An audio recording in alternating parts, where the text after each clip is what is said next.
is Shonyx!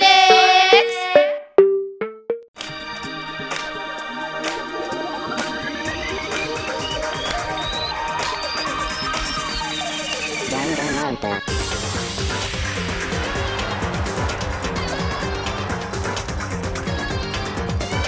Here we are back in the game. You know that I'm about to go and play. Someone died that day. Yeah, we are about to slay the one that murdered that girl. Yeah, we about to take him for a whirl. Yeah, we about to go and make him swirl.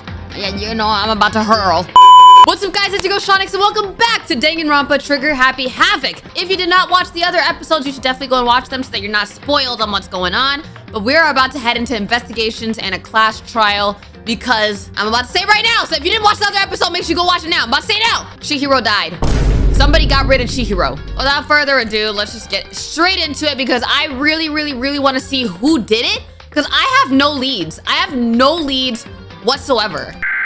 We interrupt our program to bring you this important message.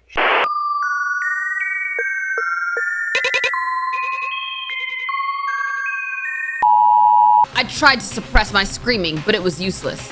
It surged out of me like water from a spring gushing out of the ground. Byakuya, on the other hand, he's probably smiling, giddy. Very strange. Most unusual, don't you think? He was totally calm, almost like he was watching this all unfold in front of a TV screen. See. Look, Chihiro's corpse has been suspended somehow. And something's been written on the wall in blood. Bloodlust. Such a brutal way to kill someone. No, this is beyond brutal. Wouldn't you agree? Yeah? This is kind of insane, to be honest. Like, why did they have to write that on the wall? They killed her. How could it not be brutal? No, that's not my point. This murder is far too bizarre for any everyday amateur to have committed it. Unlike with Sayaka, this murder was not a crime of passion or necessity. It's almost as if whoever did this did it for fun. You see what I mean, don't you? What? My head was swimming. I was still reeling too. Too confused to understand what he was trying to say. And before I could even begin to clear my head... What the heck? Hey, I heard screaming. Did something... Ah! Dang! Chihiro! Ding dong, ding dong? Instead of ding dong, bing bong. A body has been discovered! Oh boy! After a certain amount of time, which you may use however you like, the class trial will begin. Oh boy. Okay, we gotta investigate. What the heck was that? What? That's right. You were unconscious during Sayaka, so you don't know about it. Yeah, I was like ding dong, ding dong. I was like, what is this? What you just heard was the body discovery announcement. Apparently, when 3 or more people discover a body, an announcement plays to let everyone know. I imagine it's so that the search for the culprit can proceed fairly for everyone involved. Proceed fairly? The body discovery announcement? Then Chihiro really is Naturally. dead. Yes. Before you start screaming your head off, go round everyone up. It seems another game has begun. He's calling it a game, bro. Another life or death game to uncover a killer. Bruh. Taka bolted out of the locker room. As everyone made their way to the scene, it felt as if no time at all passed. It was like my sense of time had just taken wing and flown away. Why'd they have to get Chihiro, man? I mean, she was just talking about how I want to get stronger. I want to get stronger.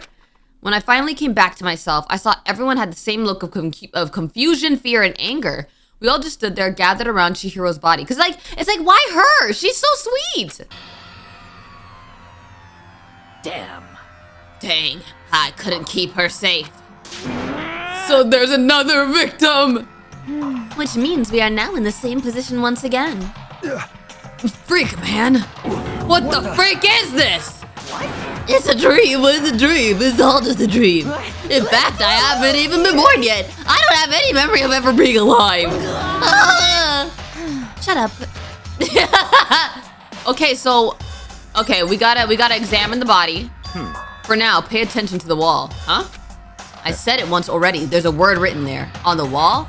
Okay, fine. The word bloodlust is written on the wall in blood. So... I don't think it's any kind of dying message. It's just too strange. But, you know, that thing about writing bloodlust in blood doesn't sound kind of familiar. Oh! A murderous fiend who kills again and again using a bizarre and brutal method. And at the scene of each crime, the word bloodlust is written in the victim's own blood. Isn't that the serial killer they were talking about? They're like a ghost attacking suddenly, then slipping away before the police can catch up to them. And what nickname did the internet give to this mysterious serial killer? What? Genocide Jack? Genocide Jack, the murderous fiend whose grisly attacks were famous all across the country. So one of these people is Genocide Jack? The ultimate murderous fiend, creating a reputation of abnormal, downright cruel killings. What is this? Then this is some copycat killer trying to imitate Genocide Jack's style? But why would anyone do that? Perhaps it's the work of the real Genocide Jack? The real? Wait, are you saying Genocide Jack is here in the school? No way! There's no way. But going so far as to write bloodlust at the scene, I am surprised at their stupidity. Well, I can't imagine a worse situation than dealing with a stupid murderer. What is it now? Toko! Hina was pointing toward the entrance to the girls' locker room. Toko was the last to arrive, and now she was just standing there. Oh, she's shocked. No! Why? Why?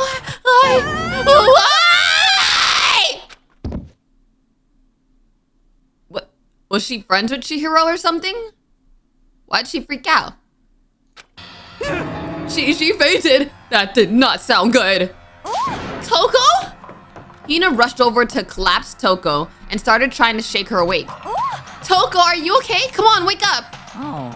Oh, that's right. I just remembered what she said about how she faints anytime she sees blood. Oh. So she is homophobic. I imagine she does not watch too many horror films then. This isn't a violation of the rules, right? I mean, technically she passed out somewhere besides her room. No, I think it should be okay. The regulation prohibits sleeping, like on purpose. So since she didn't faint on purpose, it doesn't count. Gotcha. Just a second. Toko, can you hear me? Hey, you gotta wake up. As if she'd heard her, Toko suddenly shot awake, okay? As in she literally jumped up from where she was laying. It was such a strange reaction, I was at a total loss for words. She leapt straight up into the air, changing her stance as she did.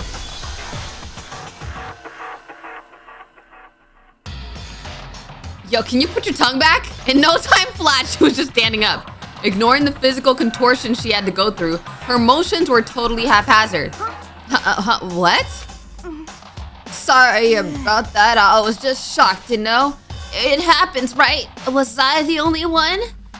Toko, are you okay? I'm fine. Whoa, is that a dead body? Hey, are you dead? Is she insane?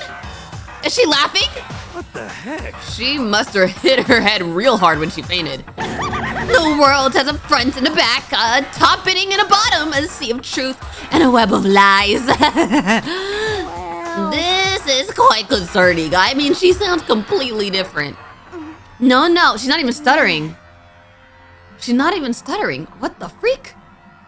No, everything's fine. At least the stutter is all gone. That's a good thing, right? I see. It's clear to me that everything is not fine. Your eyes seem strangely vacant. It might be best if we take her back to her room for the time being. So... I don't mind taking her, but could someone help me? If you need help, I don't mind. Taka, could you help me? She totally ignored me. Very well. You take care of the girl and the rest of us can begin the investigation right away. Can I assume nobody has a problem leaving Sakura and Mondo on guard duty again? Hold on a second. Rushing to an investigation? The mastermind isn't behind that. After what happened last time, surely you realize that. Don't make me There is no question that Chihiro was murdered by someone among us. Really? Was Makoto really thinking that one of the classmates didn't murder Chihiro? Isn't that right, Monokuma? Of course. The fact that bro actually called Monokuma to come up and confirm. Right is rain! But don't take it as a bad thing, it's just a fact of life! Because that's how graduation works! Then it's happened again. Makoto, you really didn't think it happened again? Is that what you're saying? That another one of us killed a fellow classmate? What? Does that freak you out? Is there just nothing down there at all? Well, I'll let you take mine if you want. Oh my... Stop talking. Stop monologuing and give us what you came here to give us. You did bring it, right? Yeah, I sure did, chum. Oh yeah, the Monokuma files, right? Allow me to present the next Monokuma file. I know how much you must be looking forward to it. See ya later. So please do your very tippy-top best on this investigation. No way. Do we really gotta do another investigation? Examining the corpse of one of our friends, having to suspect all our other friends. Why? I hate this. I can't take it anymore. I hate it too. I actually have no suspicions right now, y'all. I've had enough. I'm getting out of here. Where do you plan on going? There's nowhere to run. Just accept it already. After all, blood is just a liquid. A dead body is a simple object. Whoa, you're heartless. You're very enthusiastic about all this, are you not? Naturally. How can I not be? If we don't unmask the culprit, we all die. That's true, but to jump into it so soon. What? What? Do you want to die? Such Fine, then go off and die somewhere. Right now, go ahead. You're a waste of space. Dang! Damn you! A dead body is an object? See, I like Mondo more and more. He seems to be level-headed and everything, even though he talks strong. Piece of Chihiro wasn't an object! Show a little respect or I'll beat some India. Calm down. Everybody stop bickering. Listen, there's some truth in what Byakuya said. Kyoko? Because... If we don't solve the mystery and find the killer, our own lives are forfeit. And if Byakuya is right that Genocide Jack is somehow the one who killed Chihiro, That's right. then unless we do something, more victims could start piling up. What? Forget more victims. If we mess this up, we're all dead meat. Hey! Hold on. If that's your worry, you don't gotta worry any longer. If any one killing game, Oh, wait. in any one killing game, the guilty party may only kill a maximum of 2 people. Why? What? I don't remember any rule like that. Actually... I just came up with it. So you can only kill 2 people back to back? Okay, you just came up with it? I mean, if one person went around and killed everyone, your lovely student life would be all over, right? The new rule has been added to the regulations menu. So that means it's possible for someone to kill 2 people. So then. In that case, why not limit it to 1 person? Hey, Well, in a good mystery, you don't want to miss out on at least the potential of a serial killer angle.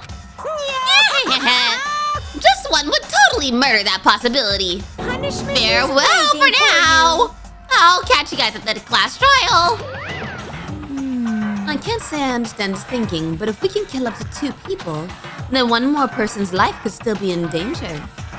Which is definitely not good. We need to uncover the culprit before something else happens. Yeah, because they could try to kill someone else just to have 1 less person to worry about with evidence. You son of a. You need to shut the freak up!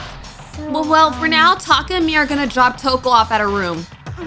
Nice, I'm gonna get dropped off! There is nothing to We have fear. no time to stand around here. We must begin our investigation to Sweet. If we do not solve the mystery of who killed Chihiro, that okay? then we will quickly follow her into the afterlife. That's true. I hate this, but if we want to survive, me and everyone else, we have to do it. We don't have any other choice. Time to investigate, y'all. First of all, I better check the Monokuma file to see exactly what's going on. The victim was Chihiro Fujisaki. The time of death is estimated to be around 2 a.m. The body was discovered in the girls' locker room on the 2nd floor of the school. The cause of death was a blow to the head with a blunt object. She was killed instantly. That's all it says. Well, it's not like there's any point in complaining about it. No matter what, I gotta do what I gotta do. Okay, so... Hey, Makoto, do you have a second? Huh? What do you want from me? Naturally. Of course, life without purpose is quite dull, you know? Okay. So what do you need? I'm gonna let you cooperate with me during my investigation. Let me cooperate with you? I don't think I want to work with you. I'd rather work with Kyoko, honestly. I would much rather work with her. Huh? What? I'm purchasing your talent. The same talent which allowed you to solve Sayaka's case. Wait a minute. Is he saying we talented? Cause like, hey, that's a little different. To solve? No, I just... Stop talking. You seem to have some limited use, which is why I've chosen you. You have the honor of contributing to my investigation. So you're inviting me to come with you. You're doing it in the most arrogant way possible, though. Okay. Let's go. Now then, shall we get started? But we need to get moving. There's no time to be standing around. I don't really know what just happened, but it looks like I'll be working with Byakuya on this one. Alrighty. Alright, first things first, we gotta look at this. Clearly they used this. They used the dumbbell on the floor.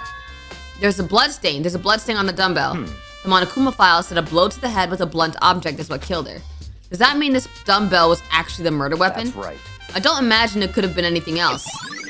Why didn't the person who killed her clean off the blood off the weight? I don't understand. What's the point in leaving it there? All right, look here. There's a fresh blood stain on the carpet. It must have been splattered with blood during the murder. Okay, look at her body. I could feel the life draining out of my own body. It's a dead body, Chihiro's dead body. Very strange. But the more I look, the more strange it all seems. This must be Genocide Jack's handiwork. Well, but What? we're still not sure he did it. Is that what you want to say? I wonder about that. The poster's got some blood on it. It must have happened during the murder.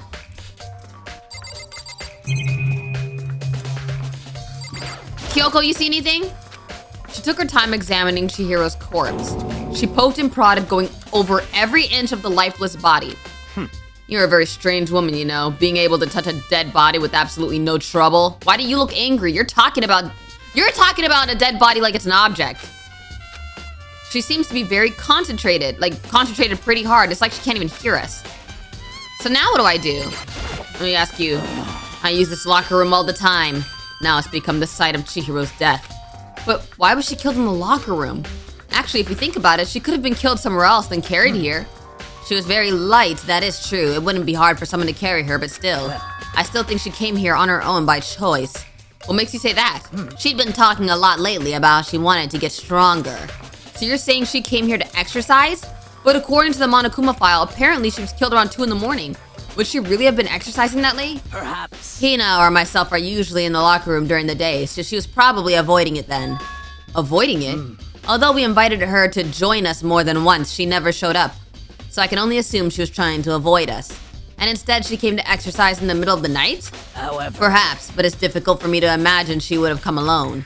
She did want to start exercising, but she specifically mentioned she couldn't do it by herself. She needed support from others. So you're saying she could have come here in the middle of the night to train in secret, but that she would have come with someone else. It's a possibility, I think. Okay, Sakura's account. Why didn't she go with her and Hina? Was she intimidated by how athletic they are? Who would she have gone with then? Well, the only other person I'm thinking is Toko. That's the only other person I'm thinking. It has to be Toko then. Can I leave? Hold on, we still have more to check here. So what am I supposed to check? Dude had a real complex about being weak. You heard Chihiro talk about it, right? All I need is to get stronger. Yeah, I do remember she said that more than once. Sure did, which I guess explains the trip down here. But did she really need to get stronger that badly? You already mentioned it, but she was a girl after all. Most girls aren't that strong. I don't know, man. Haven't really thought about that stuff. The cause of Chihiro's complex. I can't help wondering what it might be. Okay. Now I believe it's time for us to move on. Huh, already? What? New clues won't magically appear by standing around here. We need to check every aspect of this case. That's true, but Let's go. if you're satisfied, let's hurry up and proceed. He's so pushy! I got caught up with the wrong person this time. We can't even work with Kyoko this time. He won't even let us. He just stole us from Kyoko. So, this is our next location. Huh? This place is related to the investigation? Figure it out for yourself. It's no fun if you don't, right? Okay. Let's see. Let's look at the keypad. If I remember right, this card reader is meant to work with our handbooks, right? What? Do you have an issue with it? If so, you should take it up with Monokuma.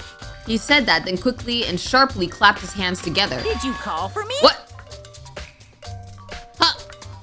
Why does he keep calling for Monokuma, bro? I don't want to talk to this bear. Has he been domesticated? Like, bro, he basically said, Monokuma, come here. Come on, doggy. That's right. It seems that Makoto has a question for you. You need something? Well, it's just about this card reader. Yep. Yes, the card readers have all been designed to interface with each of your e-handbooks. You can only enter the locker room corresponding to the gender listed in your individual handbook. And it's impossible for 2 people in a row to go through while the door is unlocked, correct? If there were some sort of person like that on the prowl, the ceiling-mounted Gatling gun would initiate a Swiss cheese slaughter. And the school regulations prohibits anyone from lending someone else their handbook, correct? Of course. Correctly correct. So then, that means only girls can go in the girls' locker room and only boys can go in the boys' locker room. In other words, Chihiro's body being found in the girls' locker room means, hey Makoto, I can see right through you. See right through me? Allow me to tell you what you're thinking. Since Chihiro was found in the girls' locker room, the killer must have been able to get in there. So in other words, As such, the killer must be one of the girls. Did I get it right? such ignorance. Ugh, you're so simple. But am I wrong? You should pay closer attention to the regulations. The answer's been in front of you the entire time. Loaning your e-handbook to another student is strictly prohibited. So someone could steal it. Only the act of loaning a handbook is prohibited. Borrowing someone else's is perfectly fine. Wow. I would expect nothing less from the prodigal son of the noble Togami family, so basically it could be a dude. So, you managed to sniff out the loophole in the regulations. Knowing you, I would bet you created it on purpose, didn't you? To add a little more excitement to things. You're treating me like a puny little appetizer instead of the main course that I am. Now then, since the dead can't actually talk, they're not people anymore. They're things. Yep. Get it? Got it? Good. Wait, hold on. You're saying that's a loophole, but in order to borrow something from someone, then that means someone would have to loan it. So, Why you? right? So sleepy. Just listening to you makes me want to pass out. Be more like Byakuya and get your poop together. Or else I'll charge you with criminal negligence. No more questions. Figure out the rest your own dang self. That's fine. Well, I know you are unfortunately lacking in mental faculties, so I'll fill you in myself. Let's head to the main hall. Did he just say I'm dumb? The main hall? That'll help you understand what's going on. Card reader. Okay, so basically, I mean, he was kind of right. If someone borrows it, then someone's lending it. So technically the rules are, I don't know. We came to the main hall. So what are we looking for here? Does that mean I have to figure it out myself? He just, what? Stupid. I'm taking Leon's words. Mailbox, could there be something inside? An e-handbook? There's 3 of them? So you finally found them. What, did you know? Wait! These are the dead people's e-handbooks. Did you know these were here by Akuya? I happened to find them by chance myself the other day. It seems there's a system in place where the handbooks of dead students get delivered to this mailbox. So then there's these 3 handbooks belong to Junko, Leon, and Sayaka. You can go ahead and confirm it yourself. I immediately turned on one of the handbooks, and when I did... Sayaka. Crazy! You're right! This is Sayaka's handbook! Now do you understand? This is the key to the loophole that I revealed earlier. Yeah, I feel like I'm starting to get it. Someone borrowed either Sayaka's or Junko's. Wow, that's why he said loaning is prohibited, but if you borrow it from a dead student. Wow, I see, now I understand. Okay. Hold on a second. What's wrong? Very strange. That's strange. One of the handbooks won't turn on. Is it broken? Whose is it? The other handbook showed Junko's name when I started it up. Then the one that won't turn on must be Leon's, right? I see. It would make sense, yes. After all, he did get pummeled with dozens and dozens of baseballs. Pummeled with baseballs. Yeah. Why you gotta show me this again? The memory of it came flooding back. What? That cruel punishment, which led to Leon's death. The execution that the mastermind concocted. A cruel, heartless death. Why are you showing me that again? You're right. It wouldn't be surprising for the handbook to break during that kind of assault. Damn it. Hey! Why do you keep coming up? Can you let us investigate? Stop showing up! Hey! What? That e-handbook is essential to student life here. Crucial, integral, instrumental, a super big deal. There's no way it would break that easily. But it did. That's impossible. If I say it wouldn't break, it wouldn't freaking break! It can withstand up to 10 tons of pressure. And it's waterproof up to 100 meters, okay? I don't care how many baseballs you hit it with, it wouldn't do ish. Oh, but even my amazing handbook does have one single weak point. It does? I can't hear you. But it's a secret. I wouldn't want you to go breaking any more handbooks. What? Then Leon must have broken it somehow without realizing what its weakness was, right? Hard to say. You know what I think? I think his handbook isn't actually broken. What? But you might ask, how could that be? Leaving the question hanging in the air, Monokuma disappeared. Bro, I can't figure this out. What just happened? Monokuma said it's not broken, but it's an undeniable fact that it's not turning on. That's fine. Well, I don't see any connection to the case, so it doesn't matter for now. You think so? Either way, something about it still bothers me. Bruh. Okay then, this should be enough to get things rolling. Let's begin our investigation in earnest and track down the true culprit. Yeah, okay. To be exact, not quite. Wait, what? Not quite? What? What do you mean? He just said we're not tracking down the killer of Chihiro? What do you mean, not quite? What do you mean by that, Byakuya? To be exact, not quite. Certainly, I want to reveal Chihiro's killer, but more precisely, I want to discover the true identity of Genocide Jack. Okay. Then you really think, you truly believe Genocide Jack is the one that killed Chihiro? Don't make me repeat Absolutely. myself. I have no doubt that Genocide Jack is the culprit in this case, but why? That murderous fiend is Genocide Jack, right? There's nobody else it could be.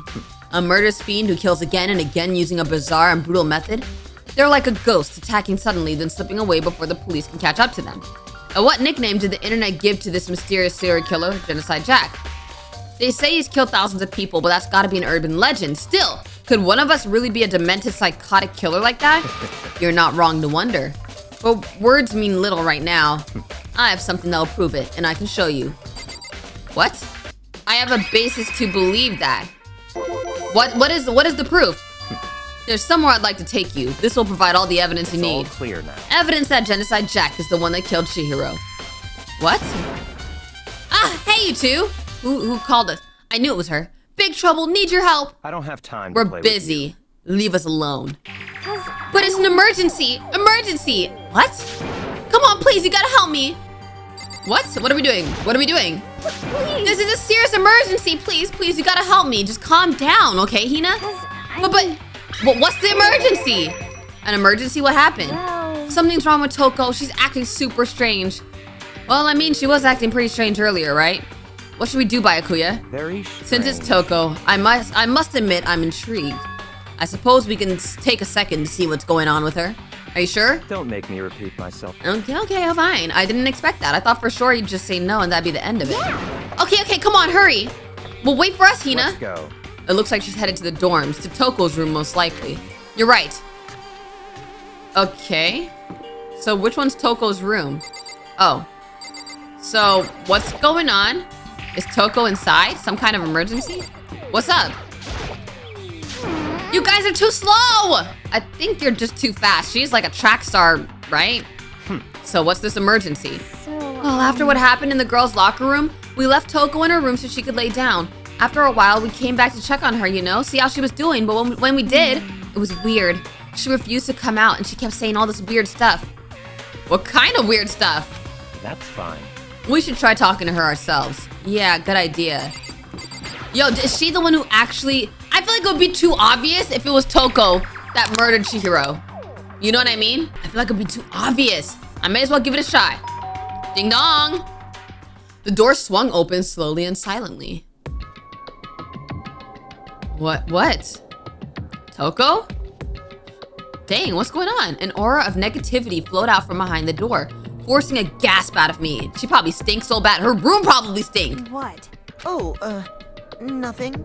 It's just that, Hina was really worried about you, holding yourself up in your room. Leave me alone. Yeah, sure thing. But, could you open up, just for a second? Won't allow it. What do you mean? Huh? Won't let Genocide Jack have control. What? And just like that, she slammed the door in my face. Well, what was that? She's been acting like that the whole time. When I rang a little while ago... What? What? I'll drive out the killer. Just drive out the murderous fiend. Huh? It doesn't make any sense, right? I was afraid to leave her in there alone, so I tried to bust down her door, but it felt like something was holding it shut on the other side. I couldn't even budge it. Toko was scared enough to even bar her door?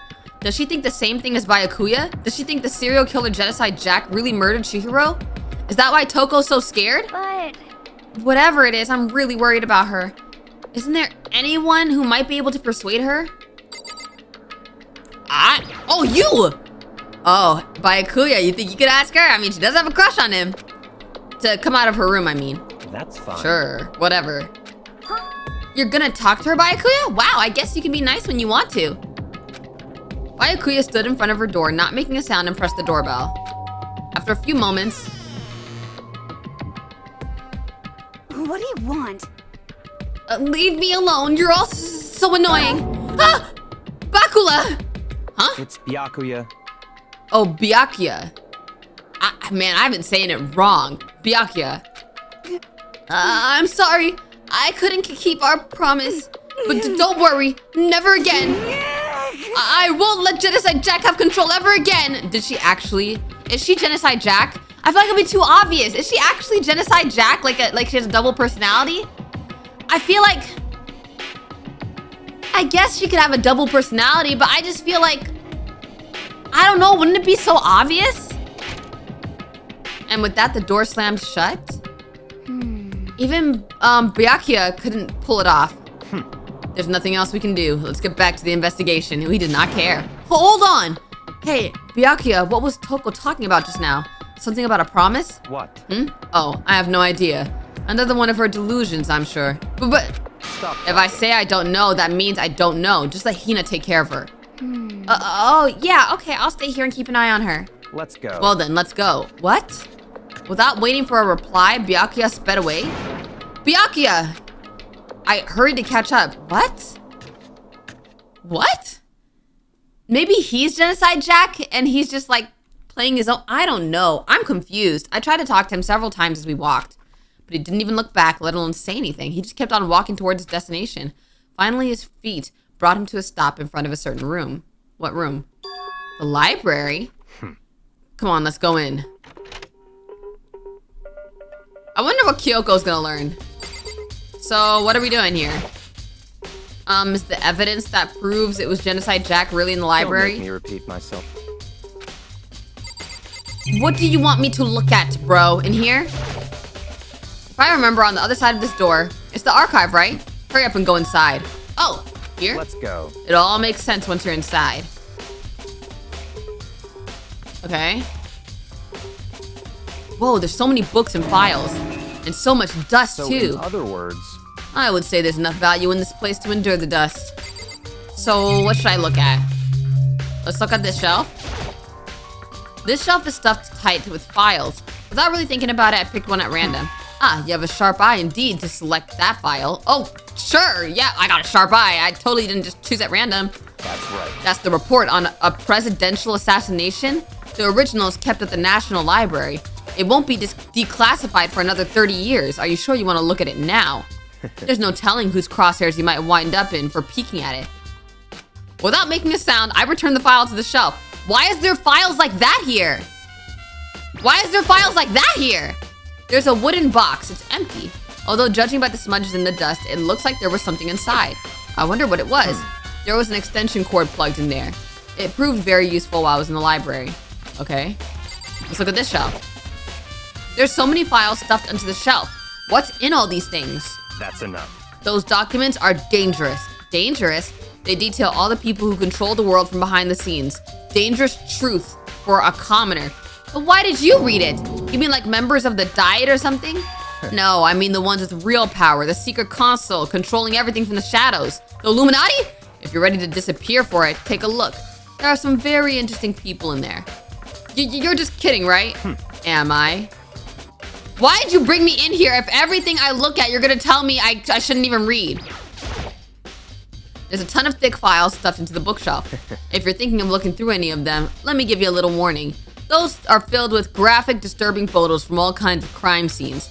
It's the kind of thing any normal person wouldn't ever want to look at. Be careful. What do you mean? All those files there are investigation reports related to different cold cases. Those are internal documents for police eyes only.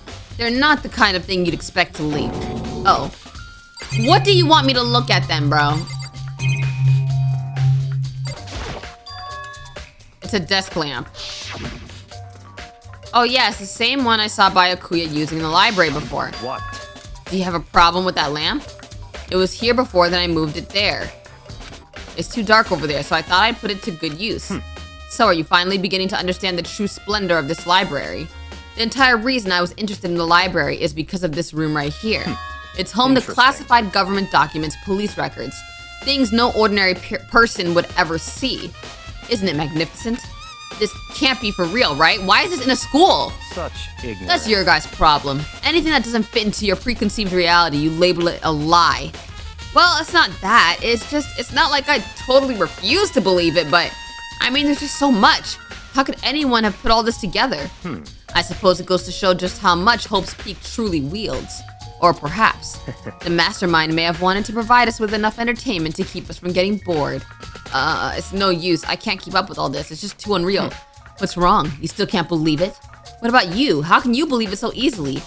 Things like that are usually impossible. What do you mean usually? Usually, normal, ordinary, simple? Those things don't exist anywhere in the real world. If you don't understand what they actually represent, you don't understand the nature of anything. I ain't gonna lie, Makoto is a bit of a sheep. He does seem a bit like a sheep. You don't pull your punches, do ya? Besides, what you consider usual is based on your common sense, right? What makes you think your own common sense applies to me at all? The documents gathered here are genuine. I have reviewed them multiple times, so there's no doubt. Hold on a second. You're saying you've read all these documents and more than once? But all this has to be like top secret confidential stuff, right? So why? My family has a reading room just like this at our home. Ours is bigger, of course, and not as dusty. Huh? Members of the Togami family have access to any variety of government-related documents. Yo! That includes foreign powers as well as domestic. How is that possible? So in other I already words, told you, there's a secret council that controls the world from the shadows. My family is a member of that council. Oh! So this guy controls the world! Then why aren't they looking for you then? If your family controls the world and is part of, you know, the world leaders, why aren't they looking for you? Why aren't they looking for you? You know what I mean? Like, why aren't they looking for bro? And I have within me the bloodline that will allow me to one day bend the world to my will. But to become such a ruler, I must know all levels of this world backwards and forwards. So whenever I have time, I like to review whatever documents and materials that interest me. Which is why I can proclaim, without a doubt, that the materials gathered here are the real thing. This is beyond believing or not believing. Byakuya is actually starting to scare me more than the actual mastermind. And what always interested me the most were the cold case police investigation reports. Reading through those reports have always been a hobby of mine ever since I was little.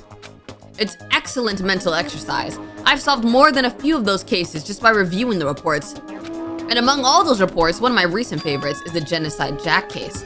As he talked, Byakuya grabbed a specific file from the shelf. That's right. This is the complete case file. Every single report surrounding the Genocide Jack cases have been compiled in here. Because there are so many, allow me to quickly summarize the main points. To begin, there are two notable characteristics in every Genocide Jack murder.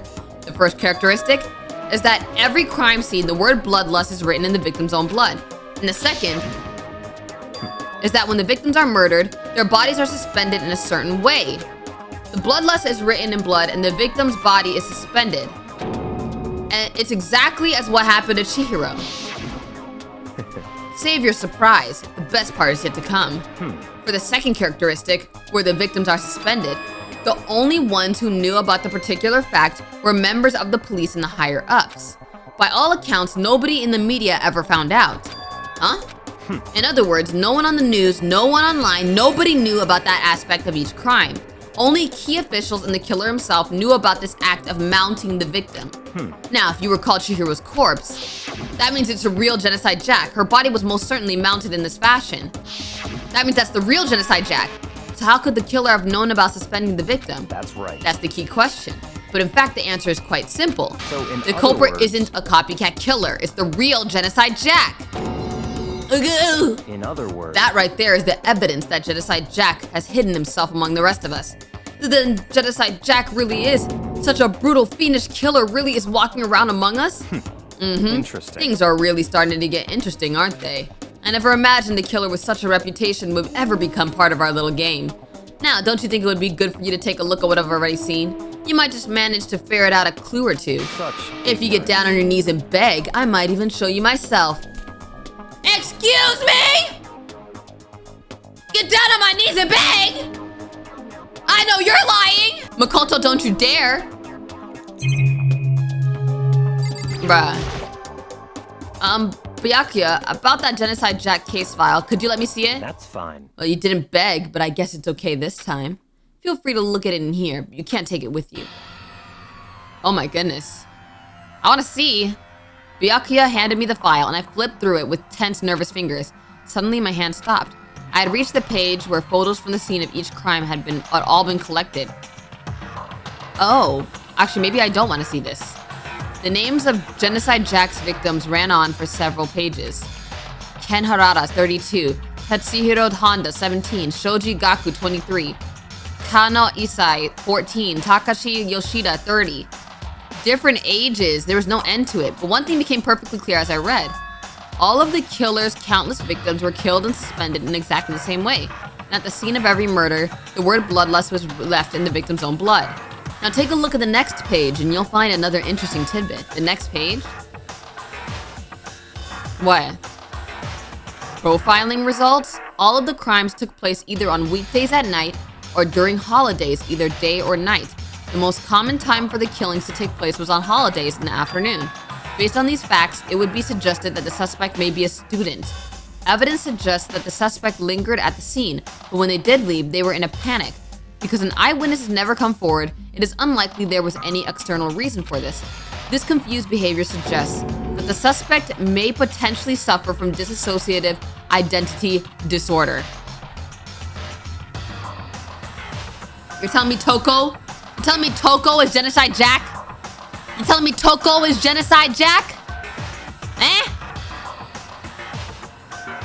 I feel like it can't be that obvious. I feel like it would be so obvious if it was Toko. I don't know. I'm not ready to just pin it on Toko because I feel like that's too obvious. So in other words, the key point here is that the culprit may well have a split personality. A split personality? Like the kind of thing you see on TV? So I'm part of another totally unbelievable story. But this one is way more unbelievable than anything else up till now. Or maybe it really isn't. I don't know, I feel like my mind has gone numb. Okay. let's go. Alright, we should get going soon. Huh? Where are we going? Anywhere but here. We finished our business here, haven't we? Wait, but Byakuya! Byakuya! As usual, Byakuya turned and left without another word. I hurried out of the library to catch up. I don't like that bro's not letting me take my time to investigate. Bro's like holding my hand through this.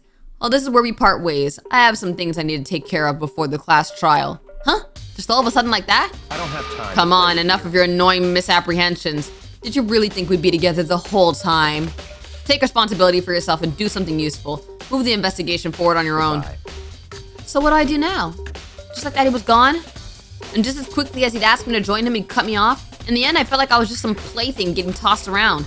At the same time, I had uncovered some really important clues thanks to him. Genocide Jack, he's the one that killed Chihiro. And that murderous fiend is one of us. Well, who is it? I have to find that out no matter what it takes. And to do that, there's somewhere I have to go investigate one more time. I have to go back to the crime scene, the girls' locker room. I should check the boys' locker room too. And others might have come up with some info that might be useful while I'm at it. Okay, all right.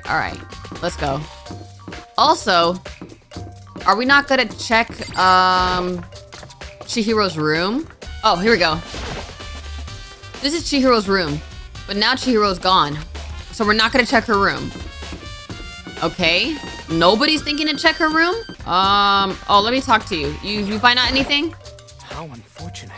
Maybe we should have confessed our embarrassing secrets after all. Dang it, I'm sorry, Chihiro. It's all because I wasn't strong enough. So girls' locker room, boys' locker room, and we gotta talk to some people. Let's talk to Hifumi first. Oh, you discovered something? Hifumi has discovered evidence revealing the identity of the culprit. I feel as if... Another stat increase for me. Evidence, what'd you find? I cannot reveal that just yet, but I guarantee that what I found will steal the killer's breath from his lungs. Are you sure about that? Oh yeah, Miss Lewinberg said she witnessed something worthwhile too. Really? What did she see? She refused to tell me. It's like when a girl bullies the boy she likes, right? Right? Okay, I doubt that. Where's Celeste now? The warehouse by the dorms? She was there, but at the same time not there? What does that mean? Anyway, let's just check the locker rooms real quick. And then we'll go talk to Celeste. All right, anything in here? Is that a stain? Did someone poop on the floor? There's a strange stain on the carpet. What is it? What if it's dried blood? Maybe they killed her in here and then killed her? This poster, it's a popular boy band called Tornado. Somehow it doesn't seem to fit the boys' locker room. Maybe someone killed her in here and then brought her into the thing? I don't know. Hold on. Okay, what else do I need to look at? Maybe I should just go into the next room. Like the pool room? Okay. Well, nothing suspicious in the pool, right? That locker? What? Maybe there's some kind of clue in the lockers. Guess not. Oh, okay. Just a coin. Let's talk to Kyoko again. Maybe she'll reveal what she found out. Hey, Kyoko, have you made any progress on your investigation? Indeed. Generally speaking. However... But I have to get going. I have something unrelated to take care of. Something besides the investigation. What is it? Well... Nothing you need to worry about. Just concentrate on the murder. Huh? Okay. But So then... before I go, let me give you one piece of advice. You should examine Chihiro's body one more time, thoroughly. Also, her handbook is missing. You might want to determine its whereabouts. Goodbye. That's it. I'll be praying for your success. What? Why is everybody depending on plain old normal boring Makoto? Okay, Chihiro's handbook is missing? Okay, examine the body one more time. Let's see. Her hands are bound with what looks like some kind of rope. The rope was used to prop her up in some sort of crucifix position. Huh? The rope has a plug? Wait, so then this isn't a rope at all. What? But the more I think about it, the more that's not the only thing that concerns me. Chihiro's fatal injury was the blow to the head, which means someone struck her in the head in order to kill her. That's right, there's the issue of her being suspended in the fatal blow. At first, I didn't see any reason to think too much about either of them, but seeing them again after looking through the Genocide Jack file, something's not quite right. What does this all mean? Huh. Well, the one thing most likely to tie all these mysteries together is the true nature of the rope that was used to suspend Chihiro. And to figure that out, there's a certain place I need to revisit and look over again. Plus, it might help to look at the Genocide Jack case file one more time. Wait a minute. There's still one more thing I need to... What? What else do I need to check?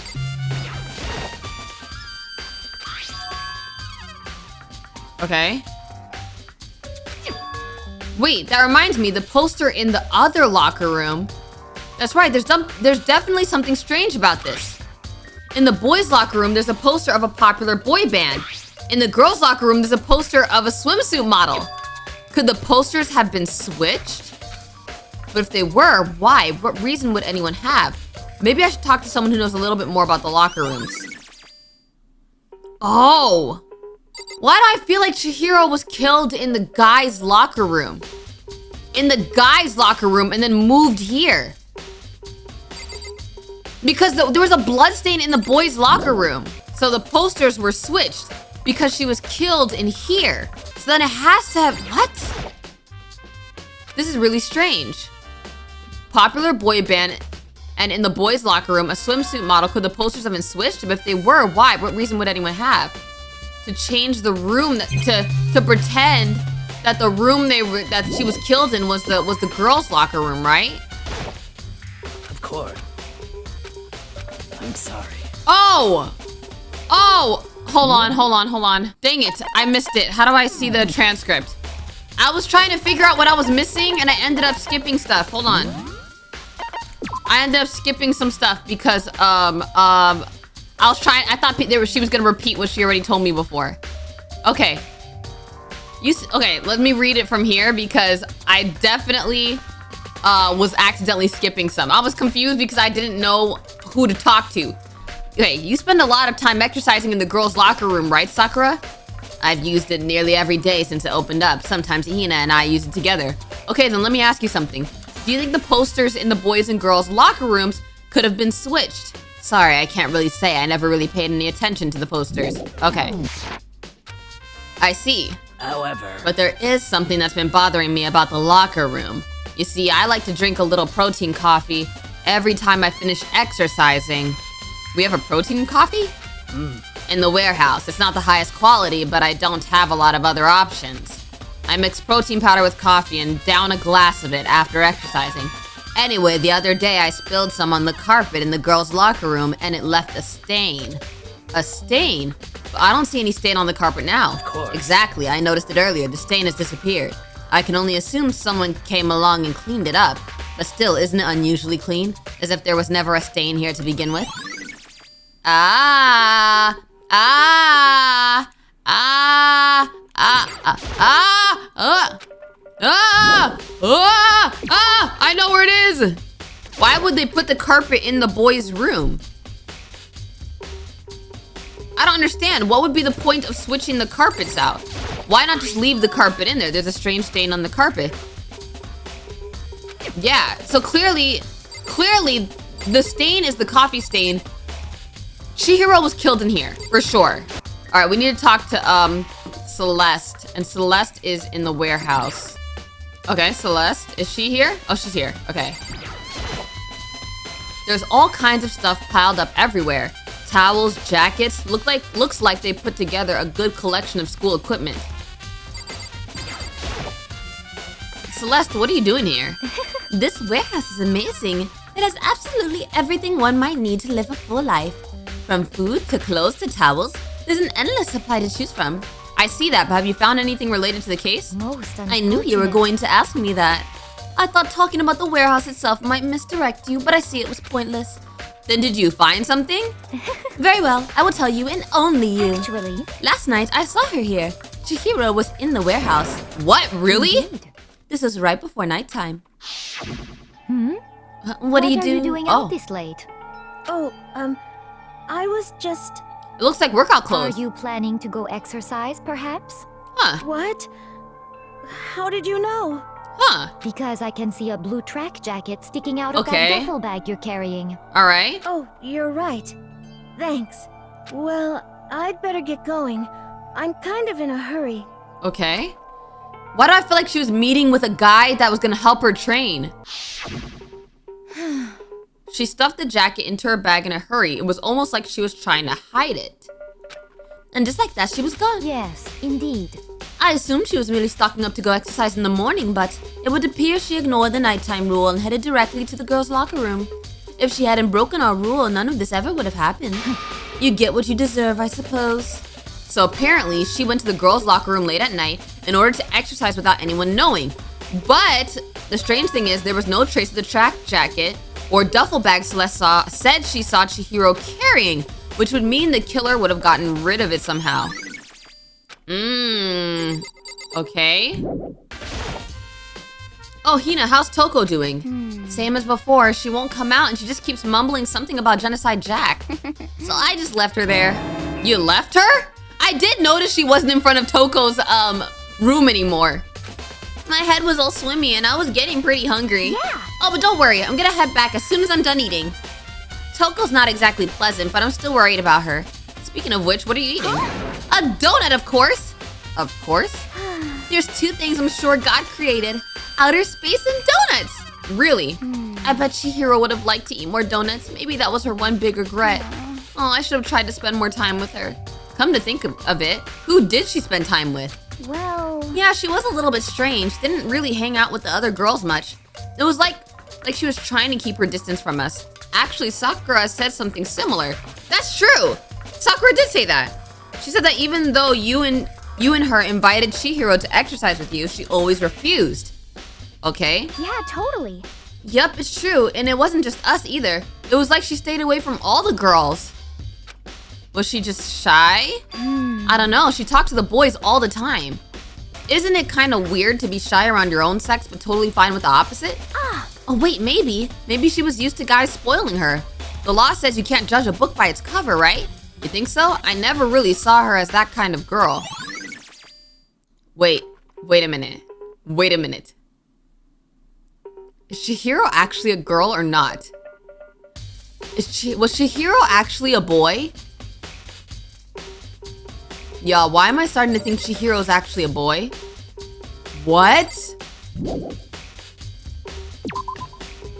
Wait, that would be a big plot twist. You know why that would be a big plot twist? Because that would mean, that would make sense why Chihiro would work out in the boys' room. In the boys' locker room and be killed there. And then switched to the other one afterwards. Wait. Can I not go to Chihiro's room?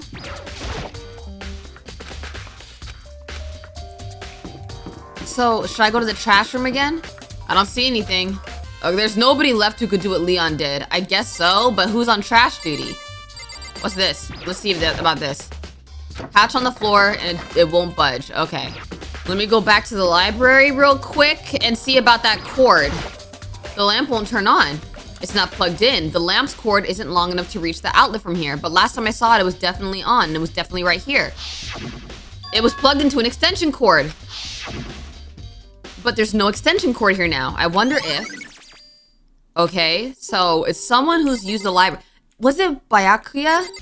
I want to take another look at Genocide Jack's case file. I know it was around here somewhere. Huh? It's gone? Did someone take it out of the archive? But the only one who would do something like that. I can't think of anyone but Byakuya. Okay. Well, I guess that's all I have to discover. I guess we're getting straight into class trial. I have no idea who it could be. I'm getting tired of waiting. Shall we just plunge right in? Guys, I don't know who it could be. I actually have no clue. It's the moment you've all been waiting for. The class trial. Guys, at least last time, I knew basically who it was. Please go through the red door on the first floor of the school. See you soon. Last time I at least had some sort of idea. I feel like it's either Toko or Byakuya. But I don't know. I don't know. Wait, okay, I need to look at this for a second. I gotta look at my truth bullets. Okay, Chihiro definitely was killed in the boys' locker room, right? Chihiro seems to be probably a dude. Probably. Chihiro might be a dude. I don't know. I don't know. I don't know. Ahem, so is everyone ready to... What? Am I blind or are we missing someone? Yo. Oh, Toko's not here. And Toko is... You really don't remember? Come on. Kidding, I'm just kidding. How could I forget that little nut job? She's a crucial part of the class trial this time. What are you gonna Okie do? dokie, I'll go ahead and drag her out here kicking and screaming. Just one moment, please. And just like he said, a few minutes later, he reappeared dragging Toko behind him. That bear is strong. I told him I didn't want to, but he forced me. I can't believe you would just drag a girl around. Terrible. You're terrible. Woo, so now everyone's here, right? Okay then, hustle into the elevator and let's get this show on the road. I'll see you guys down there. Let's go. So shall we get going? It's time to find out who killed Chihiro. Chihiro Fujisaki. She was so gentle, so calm and meek. Nobody had any problems with her. Someone made the choice to kill a girl like that. And that murderer is one of us. Someone standing right here. Okay, I guess let's go. We have no choice, right? We have to do this. True. I gave a small nod in reply. With one last deep breath, I walked toward the elevator on shaky legs. With each step forward, I could feel my heart starting to race faster and faster. As soon as everyone was on, the elevator began to descend.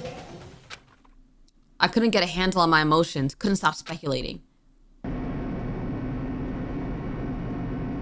The steel box sank with heavy clunking sounds deeper and deeper into the ground. And as we went deeper, the uneasiness in my heart grew bigger and bigger. The elevator was unaffected, however, and continued to descend without hesitation, until finally, it came to a sudden stop. We're back in this room. What do you think? I redecorated. Isn't it so fresh? Isn't it so exciting? Don't waste our time with stupid questions. Let's get this over with.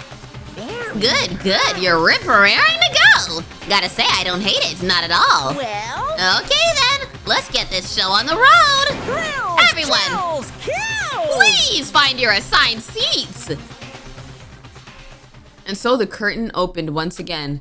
A deadly judgment, a deadly deception, a deadly betrayal, a deadly riddle, a deadly defense, a deadly fate, a deadly class trial. Okay. We still only have 2 skills. I tried to get other skills, but like I couldn't get any other skills. Well, I don't really know what to do. I have no idea. I feel like maybe I should review the truth bullets real quick. She declined several times. Dumbo found on the floor. Chihiro told anyone willing to listen that she wanted to get stronger. Card reader, main hall ebooks. One of the handbooks found in the main hall has been broken. Genocide Jack's victims. Aoi's account. Carpet in the boys' locker room has a stain. The 2 locker room posters. Chihiro's handbook was not found on her corpse. Status of the dead body. Disappearing stain. Library desk lamp. Celeste account. Okay. So basically, that's all we have, and that's all we can do. I don't even know. I don't even know. Let's begin with a All right. basic explanation Lock of in. the class trial. Lock in. So, your votes will determine the results. All right. If you can figure out who done it, then only they will receive punishment. But if you pick the wrong one, Okay. then I'll punish everyone besides the blackened, and the one that deceived everyone else will graduate. Alrighty. Okay, then. So, first off, let's Right. talk about the murder weapon. Okay. First, we have to make clear what was used to deliver the fatal blow. Okay. This should be easy. The locker room dumbbell. Chihiro's fatal injury. Okay. It appears it was a head wound. Right. According to the Monokuma file, the killer used a blunt instrument. Okay. But what kind of blunt instrument could it have been? Okay. Dumbbell. Uh-oh. I did it wrong? You think you have some proof that contradicts what I said? Oh, I need to think about it one more time. There must be a contradiction in their statement somewhere. Oh, I messed up. I messed up.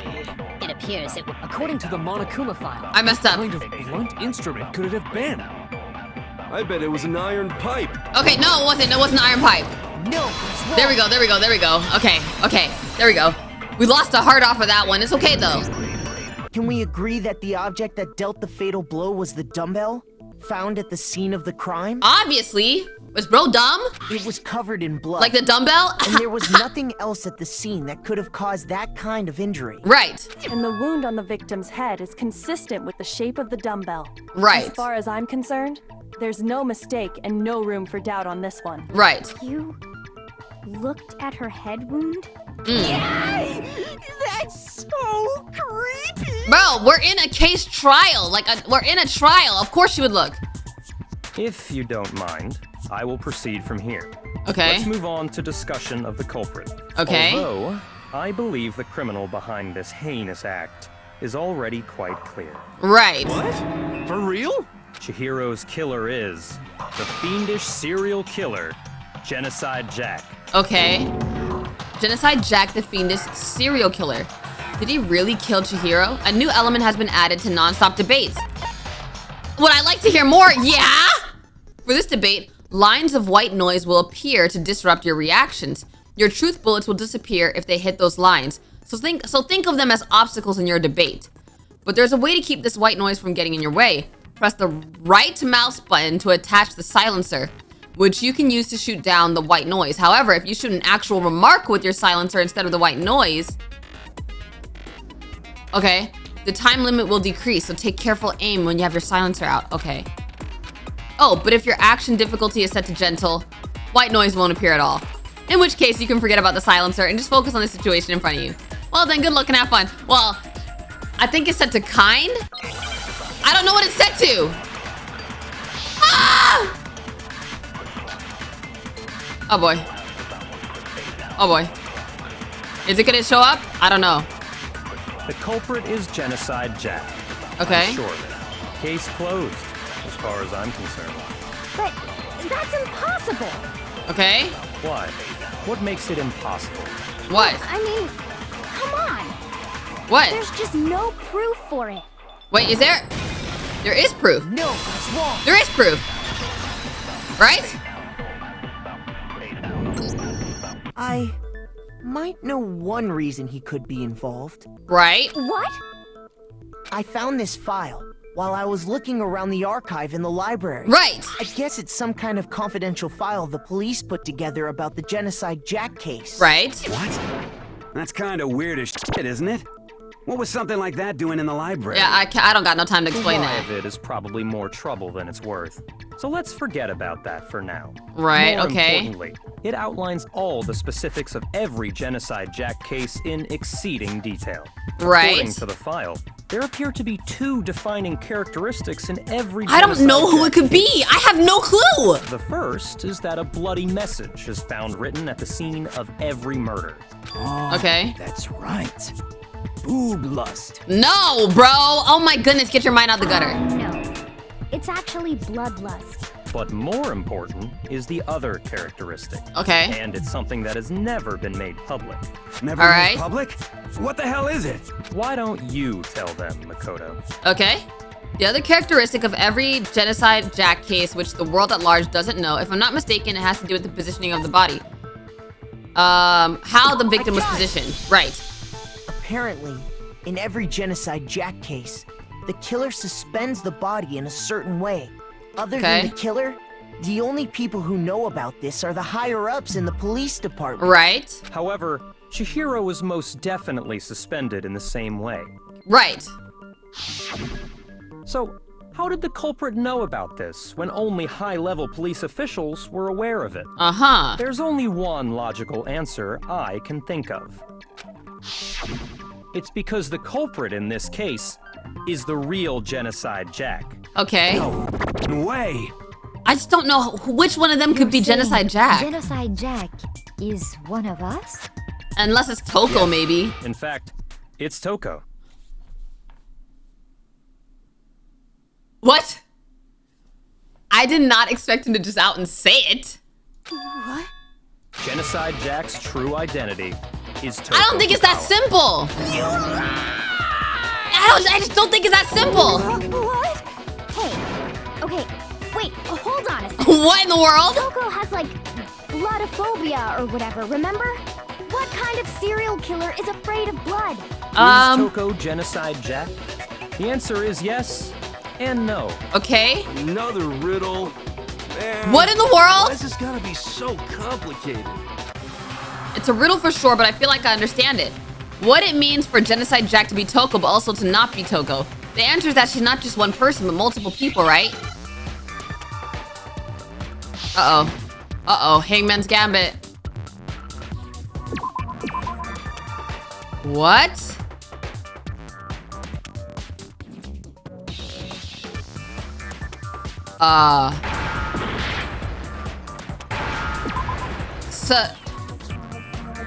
What?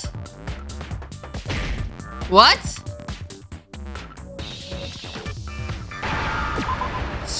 Wait, what? Oh! Oh, I know. What? Now I understand. She's schizo. Yo, I wasn't expecting that to be the word. Jack. Why would that be the word? Being schizo doesn't even mean split personality. That means you're seeing things. Isn't that what schizo is? Being schizophrenic?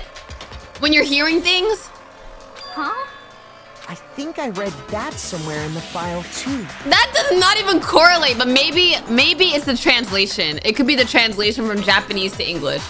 They thought that the suspect might have, what did they call it? Dissociative identity disorder. Right. Oh, okay. But still, to go and say that about Miss Fukawa is... Perfectly acceptable. Dang. Toko's strange behavior after seeing the body is proof enough that she has a split personality. Dang. The one thing that shows Toko could have a split personality is her behavior changed. I got it! You're talking about how she started acting totally different than usual, right? Yeah, she was weird. That's right. Think back. She fainted when she saw Chihiro's corpse, and then, when she woke up... Yeah, she was completely weird. She was weird. She was weird and had her tongue out and everything. Yeah, well, it was like, it was weird. Yeah, and then she started not stuttering at all. It was weird. She was acting funny, that's for sure. That melancholy tone of hers completely disappeared. Don't go assigning adjectives to my tone without permission. Without permission? Not to mention, once she regained consciousness and saw Chihiro's body again, she was utterly calm. Ooh. In other words, within her is one personality that can handle blood. Ooh. And one that obviously can. Okay. Dang. So when Toko trapped herself in her room, it's because she was scared of Genocide Jack? I won't let Genocide Jack have control. She knows that part of her is Genocide Jack. Huh? The reason she locked herself in her room wasn't to keep other people from getting in. It was to keep her other personality from getting out. Dang, so she's aware of her other personality. Toko was afraid. Afraid of the murderous fiend inside of her. Of killing even more people. Okay. How? Yeah. Dang. How can you know all this? I do believe you misunderstood her. What? What she's trying to say isn't, how can you know all this? What? What she wants to know is, how could you tell them? What?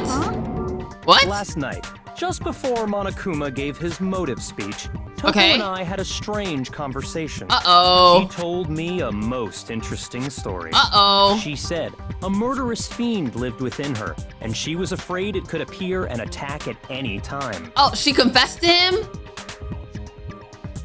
Bro, she took that crush way too far. She confessed her deepest, darkest secrets. And that trepidation is what's caused her to have such a bleak attitude. Isn't that right, Toko? Oh, he betrayed her. This is all a lie. Right, Toko? You said you wouldn't tell anyone. Dang, she really trusted him. But part of me thinks it's Byakuya, and he's pinning it on Toko. Toko, I feel like Toko is Genocide Jack, but I think Byakuya is pinning it on Toko. What? You promised. I can't believe you lied. You have only yourself to blame. You came to me with your tragic little story. I didn't ask you to. Bro, I bet she doesn't have a crush on him no more. This is the real world, not some romantic fantasy fairy tale. She really thought they were close. She really thought he liked her. Besides, you broke your promise first. You Ooh. said that as long as you were here, no matter what, you wouldn't let Genocide Jack kill anyone. Nah, but he did it. But in spite of that promise... I still don't think it's Toko, though. She couldn't keep her promise. Don't worry, never again. I won't let Genocide Jack have control ever again. You said if I kept my promise, you would go out with me. Oh, no. Oh, I feel so bad for her a little bit. Just a little bit. I promised. Yo. I feel just a little bad for her. I mean, she's been annoying this whole time. But I feel just a little bad for her because that is embarrassing. How many times do I have to tell you?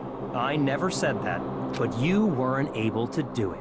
You just couldn't resist that rush you got from killing. Yo. Could you? He is pinning it on her. I tried. I swear I tried to control it. But your efforts Dang. were useless. What a disappointment. I hate you. Well, the opening act is nearly finished. All that's left is to hear from the person in question directly. The person you don't mean. What, we have to awaken Genocide Jack? Toko's body suddenly lunged backwards. A huge thud echoed across the courtroom, but in the next second... Oh, no, it's Genocide Jack now. It's Genocide Jack. Oh my goodness! Hello there. Is it me you were hoping to see? It's Genocide Jill. Oh my goodness! So you figured it out, huh? Well, whatever. What are you gonna do? This is a more confident version of her. Ultimate murderous fiend, Genocide Jack! Or better yet, let's go with Genocide Jill! ultimate murderous fiend. What is this? Yo.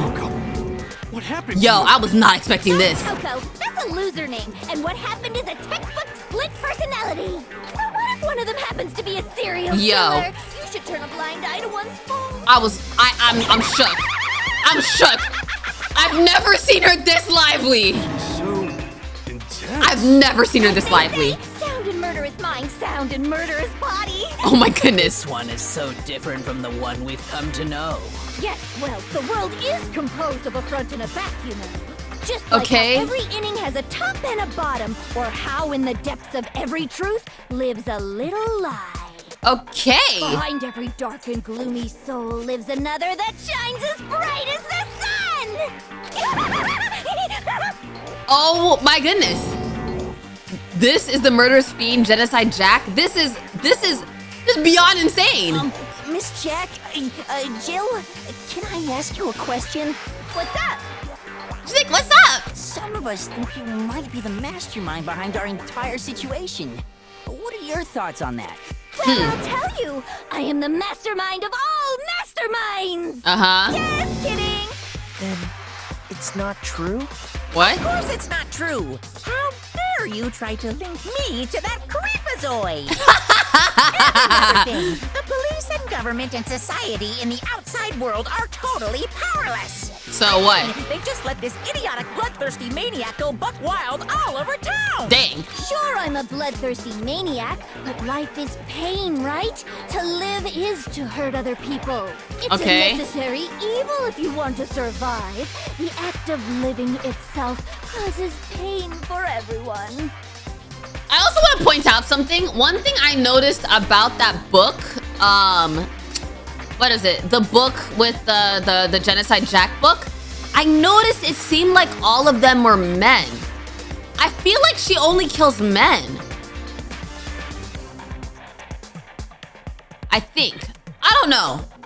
I don't know. I'm still thinking. Just kidding again! Bro, can you stop with the kidding, bro? This should be enough to convince you. This murderous fiend is responsible for Chihiro's death. I don't think so, though. There's clearly a motive, so there should be no doubt. A motive? What's the motive? What Monokuma told us? If someone didn't murder and graduate within 24 hours, an embarrassing memory or secret would be revealed. Okay. Well, let's assume that Toko's secret was about Genocide Jack. If a secret like that came to light, Toko's life would have undoubtedly been forever ruined. So she had a very clear motive to never have that side of herself exposed. Dang. Interesting. Very, very, very interesting. But sorry, as much as I hate to admit it, I'm not the culprit. Yeah, I was thinking that she's not. But I cannot imagine anyone other than you could murder someone in such a bizarre fashion. Maybe so, but nevertheless, it's the truth. Do you really expect any of us to believe you? Huh. I could never believe a word you say, you monster. I don't know. I could believe it. Maybe. Maybe she's totally right about that, but something's still bothering me. What she said, I need to get some more details about all of this. I love the music.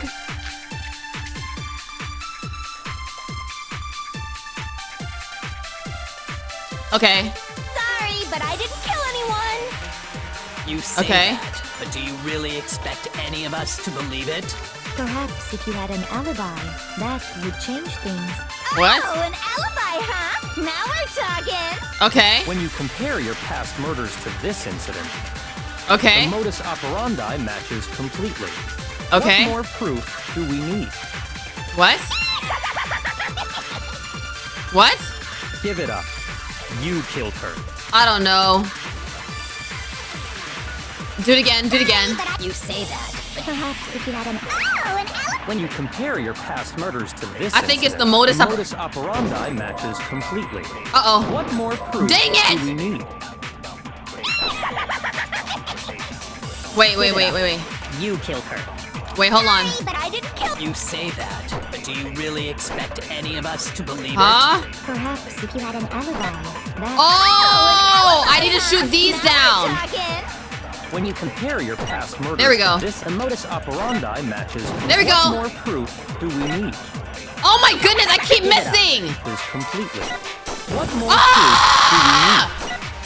I did it again! Okay, hold on. When you compare your past murders Alright, I'm about to do it now. Incident, the modus operandi matches. Dude, go! There we go! Finally! Oh my goodness, I missed so many times. Are the methods of murder really exactly the same? I'm not so sure about that. Right. I think there's a slight difference between the Genocide Jack cases and this one. Right. Huh? How's it any different? Uh-oh, you don't know? Well then, human garbage, let me tell you! Okay, let us know. They're always using scissors. Passion and conviction. I Okay. consider myself a professional, and I have a very particular way of doing things. Yeah. Imagine you go to a fancy Italian restaurant. They're very picky about the noodles, the sauce, everything. Okay. But what happened to Chihiro? It'd be like if that same Italian restaurant started using ragu or Chef Boyardee. Dang. This is no creation of mine. Yeah, I noticed there's scissors all over the place. Let me rephrase that in a way that maybe makes more sense. There are two clear differences between the Genocide Jack cases and this one. The one clear difference between the murders. In the photos from the other Genocide Jack cases, look at the neck and stomach. Here you'll see a clear difference. The fatal injury. I got it! The fatal injury. For one, the cause of death is different. Okay. In the Genocide Jack murders, all the victims were killed the same way. Right. According to the case file, they were all apparently killed with a pair of scissors. Right.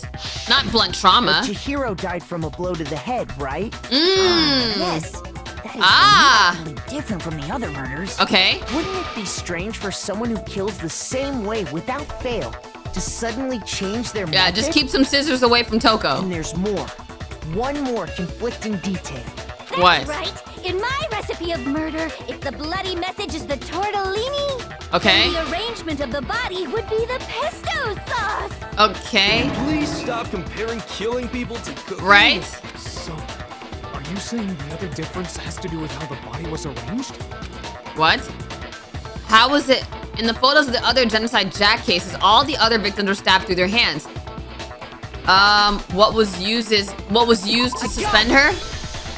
Do you remember what the killer used to suspend her? Right. They used some kind of rope to hang her up by her wrists. Instead of pinning her against the wall with scissors? What is your point? Well, in all the previous Genocide Jack cases, something else was used to suspend them. Scissors. Specifically, pairs of razor-sharp scissors. Okay. And guess what? I used my own specially designed scissors for the murders and the arrangement. I don't think we care. Like I said, I'm a professional, so naturally I'm very picky about the tools I A use. professional at like 17 is crazy. And you know what else? She's too excited about this. Big Mac said there's two differences, but he's wrong. Ooh! Are you referring to me? Big Mac? Listen up, Big Mac. There's actually one more difference. Okay. Huh? My word, you really didn't notice? Take a look at who the victims were in each genocide Guys! case. They're all guys! There's a pattern there, just wait. She doesn't kill girls! Pattern? Figure that out, and it'll be plain as death why I couldn't have possibly killed that little lolly girl. Okay. There was a pattern surrounding the Genocide Jack victims, and Chihiro didn't fit it. If you look at the names of every victim, what you'll notice is, I think I figured it out. I know why she couldn't. Because Chihiro was a girl. Is it because Okay, so Chihiro was a girl? So that means my theory of Chihiro actually being a boy is wrong. Chihiro is a girl, for sure. So yeah, I did notice that Genocide Jack only killed men. And I was like, huh. Well done, right on the money. Man, she must hate men. What are you talking about? In all the Genocide Jack cases, all the victims had something in common. They were all men. They were all male names. They were all guys? Yeah. That's right. The people I killed with such passion and conviction are all adorable little men. Okay. I can't believe I said it. I'm so embarrassed. Yo. Somehow though, I'm not saying I condone her, you know, this murderous fiend, but I like this personality better. It's just more upbeat. I can't help it. I'm just a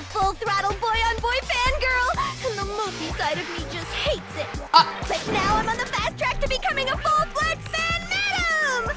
So Okay. if Chihiro was a girl and not an adorable little man, you wouldn't kill her? Would an Italian Wow. chef suddenly start making ramen just because they're both noodles? Don't be stupid. I like that.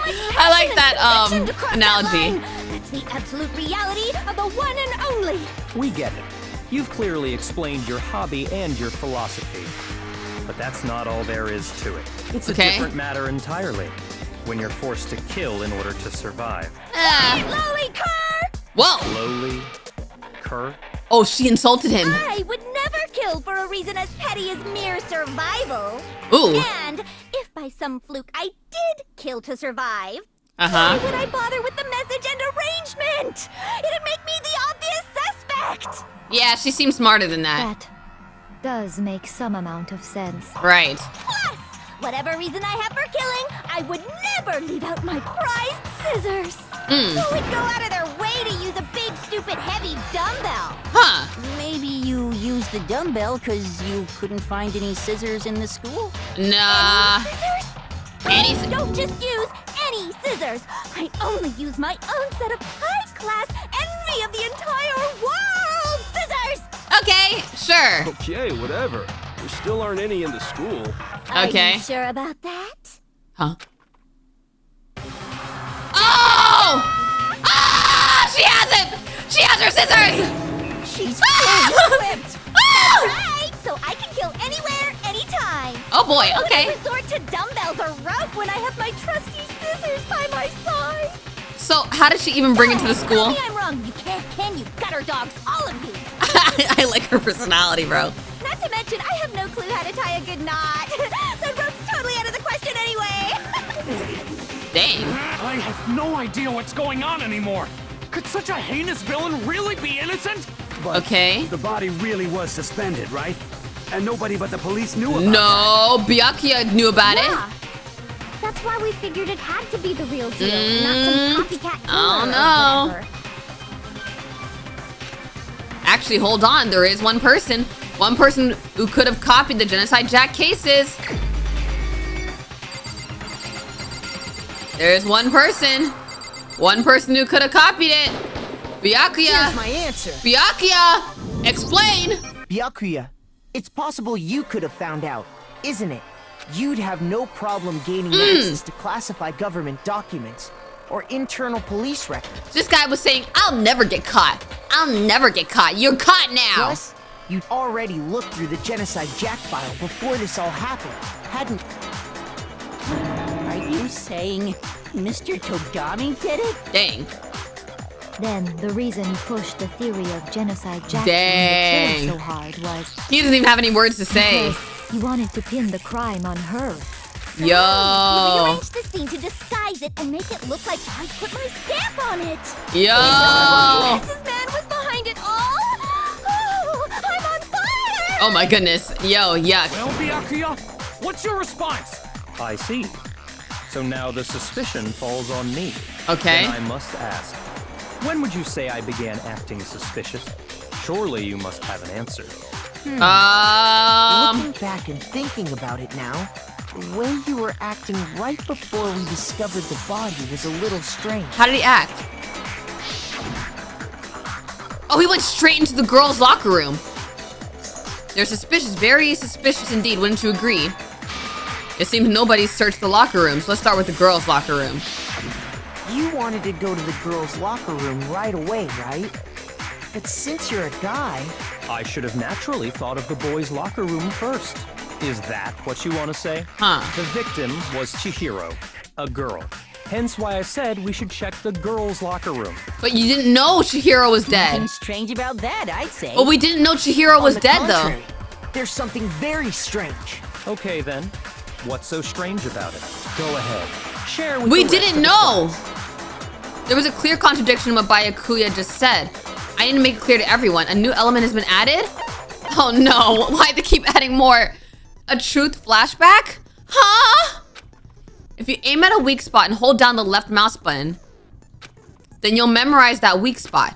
This memorized phrase can only be shot once as a single truth bullet. If you shoot or change the truth bullet, it will disappear from your truth cylinder.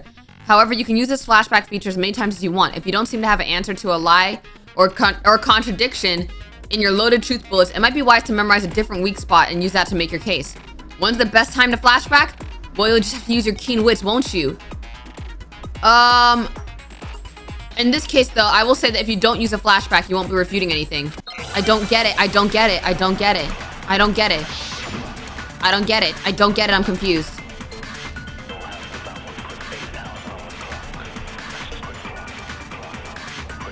So, you said Byakuya was acting kind of weird before we found the body. But he was acting weird... What? How?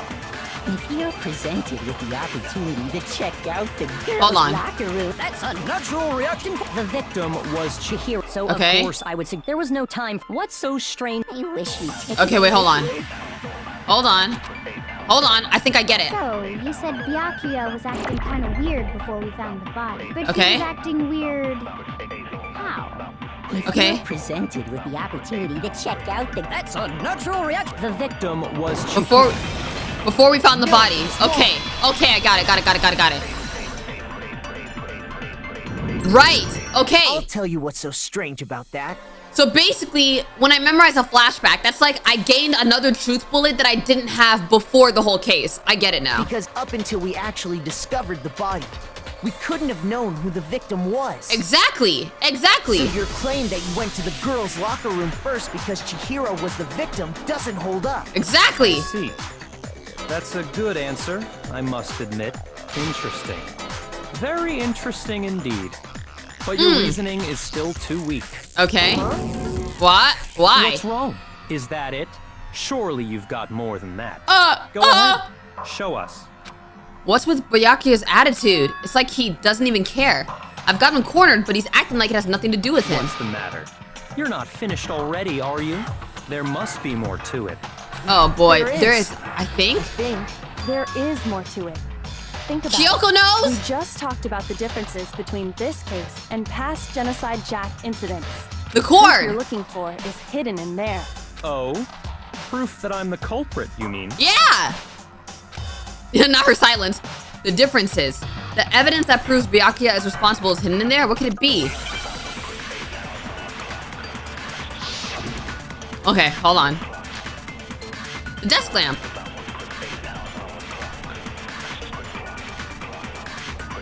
What? The difference between the cases? You want me to explain it again? Okay. When I want to kill, I use my very own special scissors. And Oh, I use oops. those same scissors to arrange the body. But Okay. Chihiro was suspended with... It was some kind of rope. Was it not? No. That's right. It absolutely was. No. Then there must be something No. very fishy indeed about that rope. Hey, Byakuya, where'd you get it from, huh? I'd never seen that rope before in my life. Obviously, somebody else dang it. must have had it hidden away somewhere. Hold on, no! Okay, hold on. What? The difference? Skip, You want me skip, to- skip, When I want skip. to kill, and I use those same But Chihiro, it was some kind of... That's right. It absolutely was. Was it really rope? There Hold on. must be Hold on. something very fishy indeed about that rope. Hold on. Lock in. Hey, Byakuya, where'd you get it from, huh? I'd never seen that rope before in my life. There we go. I don't like the static thing. The static thing be messing me up. The static thing really be messing me up. Actually, Okay. I'm pretty sure you have seen it before. Because you see, that rope, or should I say, that extension cord? I can't believe bro really killed Chihiro. An extension cord? Why did bro do it? He probably thought that she was the weakest. You've used the extension cord in the library more than once, haven't you? And the same extension cord that was in the library all this time went missing after the murder. Yep. And there's no way someone who uses that extension cord as much as you do wouldn't discover that fact. Yep. And Byakuya must be the one who took the extension cord. I can't imagine any other possibility. Okay. That's really what you think? Then your conclusion is something like this? I killed Chihiro in the girls' locker room, then hung her up and wrote that bloody message. I intentionally made it look like Genocide Jack was behind it. Okay. Is that about right? Why is he acting like this? He's doing it again. He's totally calm, totally unconcerned. As if he's not even involved. Wait, not even involved. What's wrong? I asked you if you think that's what happened. Hell yes, that's what happened. So that's it, right? What? Byakuya's the killer. Wait. I don't disagree with not disagreeing. I'm confused. He kept calling this a game, right? Wait, I'm confused. So Is it actually Byakuya? Something like this to win. Sorry, but could we hold on just a second? I think we need to talk about this a little more. What? Sure. Do we really need to? We've already decided who did it. Is it not Byakuya? But still, there's something that's still bothering me. What? Is that right? And what, pray tell, is still bothering you? I killed her in the girls' locker room, then disguised my crime. Okay. Specifically, I dressed it up to make it look like it was the work of a homicidal psychopath. What? What about all that bothers you? Wait. What was that just now? Something's not right. Chihiro's body was definitely found in the girls' locker room. But does that mean... Can I really just accept what Byakuya said as the truth? No, I don't think so. There's definitely something off about what he said. The scene of the crime. She was killed in the boys... You killed Chihiro in the girls' locker room, right? But are you sure about that? Isn't it possible that the murder took place somewhere else? Yeah. How disappointing. What kind of question is that? Even in the world of disappointments, this is a true... What? She was found dead in the girls' locker room. Oh, you're dumb. Dumb. Absolutely no question if it's not that. you. How could the scene of the crime have been anywhere else? Well, I think it's entirely possible that she was killed somewhere else, then carried there later. Yeah. Along with the rest of the murder scene. Right. The rest of the murder scene? Yeah. That was awfully specific. Please tell me you have a reason. Oh, it is him. It is him. It is him. I believe I do. Hey, Byakuya, did I just take you off guard? Oh, we took him off guard. It is him. It is him. It is him. When the story suddenly moved to the crime scene, Byakuya, who'd been so confident up till now, maybe Byakuya never even realized that the actual scene of the crime could have been somewhere else. Hey, don't just move on without permission. What do you mean she was killed somewhere else? Come on, Makoto.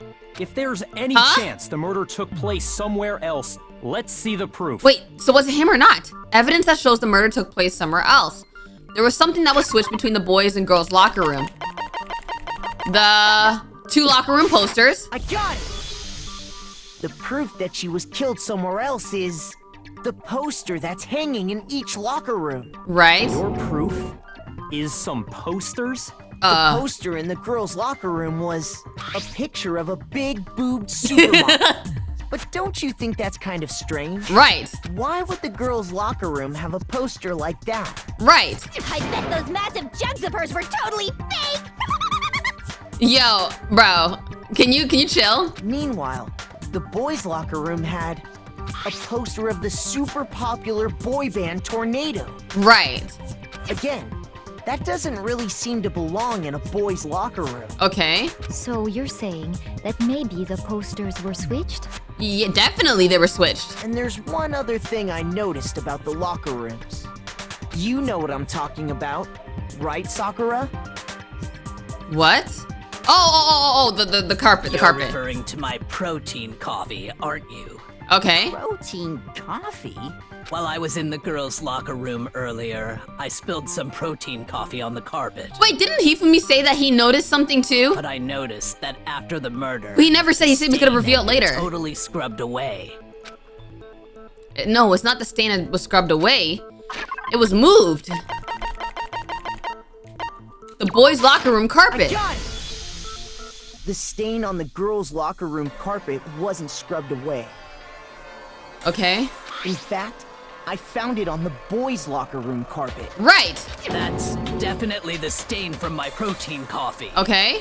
Then, does that mean that the carpets were switched too? Right. But why would anyone do that? To move the murder scene from one locker room to the other.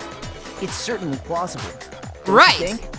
What? In other words, in order to completely swap the scene of the crime, the blood-stained poster and carpet were moved along with the dead body. Right. By doing this, the killer was able to change the entire room where the murder took place. Right. I can certainly follow your reasoning, but... That must have taken a lot of work. A lot of work. Doing that? Huh? Why would they go through all that trouble of switching the scene of the crime? Actually, an even bigger question.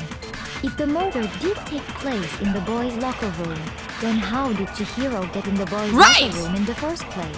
Right! To get into the locker rooms, you have to swipe your e-handbook across the card reader device. I'm so confused! Chihiro's handbook should have only allowed her access to the girls' locker room. She had no way to get into the boys' locker room to begin with. No, she did have a way, and I can tell you what it was. What? I highly doubt that. Shut up! I'm telling you, I know how she could have done it. How? How does he know? Wait, he knows? Does he actually know? What do I have? Broken e-handbook, okay. Yo, Toko is true. Oh my gosh, she makes me laugh. Is it really possible? Could Chihiro really have gotten into the boys' locker room somehow? Ah, I got it! Okay. She must have hacked her e-handbook. She was the ultimate programmer after all. I'm sure that would have been no problem for her. I gotta listen to everything they're saying first. I think that's it. Okay. She used the thing that was in the main hall. Huh? What thing? What? I'm talking about Leon's handbook, of course. Okay. No, that's wrong. Leon's handbook is broken. No, I don't think Chihiro used Leon's handbook. Because Leon's handbook's broken. Why not? Because Leon's handbook was broken. Right. Oh. Well, then, yeah, I guess that'd be pretty impossible, huh? I am struck silent by how quickly you gave up. Isn't there a regulation against using someone else's handbook? Actually, the rule states that loaning your handbook is prohibited. It says nothing about borrowing one. Is it actually Byakuya? In other words, you could borrow a dead person's handbook all you want, and you'd be safe. He's working too much with the case. Hit the nail square on the noggin. Of course, Oh my if goodness. it were broken, that wouldn't make any sense anyway. So then, she must have hacked hers, like I said. She used her ultimate programmer skills and... You can't fix an e-handbook. The instant you open one up, a security buzzer starts blaring. Okay. So if she didn't use Leon's handbook, and she didn't modify her own handbook... Maybe Mr. Naegi's initial assumption is just wrong? I'm seems so like confused. There's no way she could have got into the boys' locker room. So I guess so. Okay then, I vote for Byakuya. Wait! Is that it then? Chihiro was killed in the girls' locker room, and Byakuya's the one who did it, really. But still, I don't know what else I can do. Hold on a second. Finally, Kyoko, you're speaking I up! agree with you, though. I think you're on the right track. Oh my goodness. What the? I needed your help. Finally decide to open your mouth and that's what you've got to say? There's no way she could get in the boys' locker room, right? So... Why are you so sure she couldn't get in? What? There's still one other way she could have gained access. Through the pool room? What are you talking about? What other way is there? Through the pool, right? Well, to explain that, why don't we take a little break from the trial? I'd like you all to come see something. We could take a break? Wait. Just what do you think you're doing? Don't worry. This'll make the whole trial more exciting. I'm sure that thought must please you. Huh? It'll make things more exciting? Well, all right then. I declare an official class trial recess. Okay. For real? Oh wow, this is different. Then, what is it you want to show us? It better not be boring or I'll be very unhappy. Oh. What? I have no doubt it'll meet I'm your so lofty confused. expectations. Okay. So where are we going? So before I even knew what was happening, the class trial had been put on hold. We headed off with Kyoko in the lead, and where she took us was... So it's not Byakuya. Because... It would have been too obvious. Because the thing is, if it was Byakuya, again, I was like, that's too obvious, and Toko's obvious. I have no idea who it is! I literally have no clue. We've already searched this place top to bottom. What are you trying to pull, Missy? I'd like you to examine the victim's body one more time. What? Be sure to examine the entire body very carefully. Take your time. What? Examine her carefully? Oh, yuck. Like using our hands? No way! Oh boy. It's probably best if I don't run my hands all over a girl's dead body. It's not that I'm creeped out or anything, it's just... based on religious grounds, you know? Okay. Very well. I'll do it. All right. But you're a girl. You shouldn't have to touch a dead body. Just let one of the boys do it. They don't want to do it. No, it's okay. I think Chihiro would rather have a girl examine her. Okay. So just leave this to me. All right. Sakura. What is this? Some kind of secret girl-on-girl Bruh. action? Is that what you two are about? Can you switch back to Toko? I don't know. You're doing a little too much. That's not it at all. Stop screwing around. Okay. Okay, here I go. I'm sorry, Chihiro. Please excuse the intrusion. Is my theory earlier correct that Chihiro is actually a guy? Putting her hands together in a brief prayer, Sakura then began to quietly examine her body. Be sure to check her entire body, and I believe we will solve this particular mystery. Why aren't you just saying it, Kyoko? Just say it. Her entire body? I know you say that, but... What? This is... What is this... Was I right? What is it? Not possible. It's not possible. Sakura's eyes were staring wildly at Chihiro's lifeless form. Her massive frame trembled. This girl is what? Is a boy. My theory was correct! Ah, I see. So she was actually Bro. a he. Interesting. Thank you for confirming this fact. Yo! You're joking, right? I Yo! wouldn't joke about this. Yo! Then it's really true? Yo! Chihiro was a guy? What? No one. What? You guys didn't know? Heck, I knew that right off the bat. Of course you knew. Chihiro Fujisaki was totally a guy. Wow. He was a cross-dresser? Oh, I'm really on fire! I wish I had killed him! Of course she wished she did. That's what Kyoko wanted to show everyone, huh? Interesting. Huh. So. Yes, that certainly does make things much more exciting. So. Now let's ride this wave of excitement back to the courtroom and get back to the trial. So that's why Byakuya was able to kill her then, right? I do apologize for keeping you waiting. Now then. Who's he talking to? I feel like there's an actual audience. I feel like there's an actual audience. Learned of the shocking revelation that Chihiro was actually a boy. You know what's wild? From there. Everybody thought Sakura was a guy, and of course Sakura's a girl. Everybody thought Chihiro was a girl, but Chihiro's actually a boy. Yes, well, I don't know his reason for hiding it, but the fact is, Chihiro was not a girl, but a boy. To think that Chihiro was actually a guy, the thought had never even crossed my mind. Because the victim was male, he would have had no problem gaining access to the boys' locker room. Assuming his handbook did, in fact, list his gender as male, then yes, that He's would sweating. be true. He's sweating. I can see him sweat on His handbook said he was a boy. He dressed like a girl, but he was a boy through and through. Thanks for confirming. So then, there should be no issue with Makoto's initial assertion. Right. The victim was killed in the boys' locker room and was then later moved to the girls' locker room. But who moved him to the girls' locker room? And the killer could have easily used Sayaka or Junko's Oh. handbook to get into the girls' Right, locker room. right. So Chihiro really was killed in the boys' locker room? Okay. I still don't understand the motive for moving the body, but yes, that does seem plausible. No, they moved the body to make it look like that Toko did it. Well, I must admit, He's I sweating. did find it rather odd. I knew he felt a little off. There was a certain incongruity to his female body.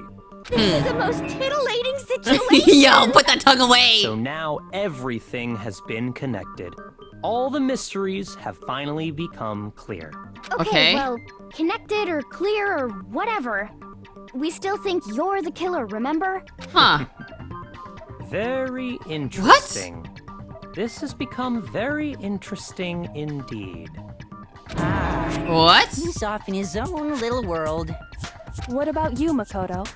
After everything we've learned, do you still think Byakuya's the killer?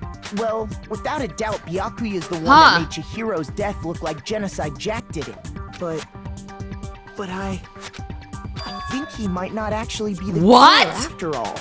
What? But aren't you the one who accused him in the first place? I know. What? I'm so confused. Too easygoing about it. I'm so confused. Like he's enjoying us solving the mystery. The way he's acting, it makes it seem like it doesn't have anything to do with him.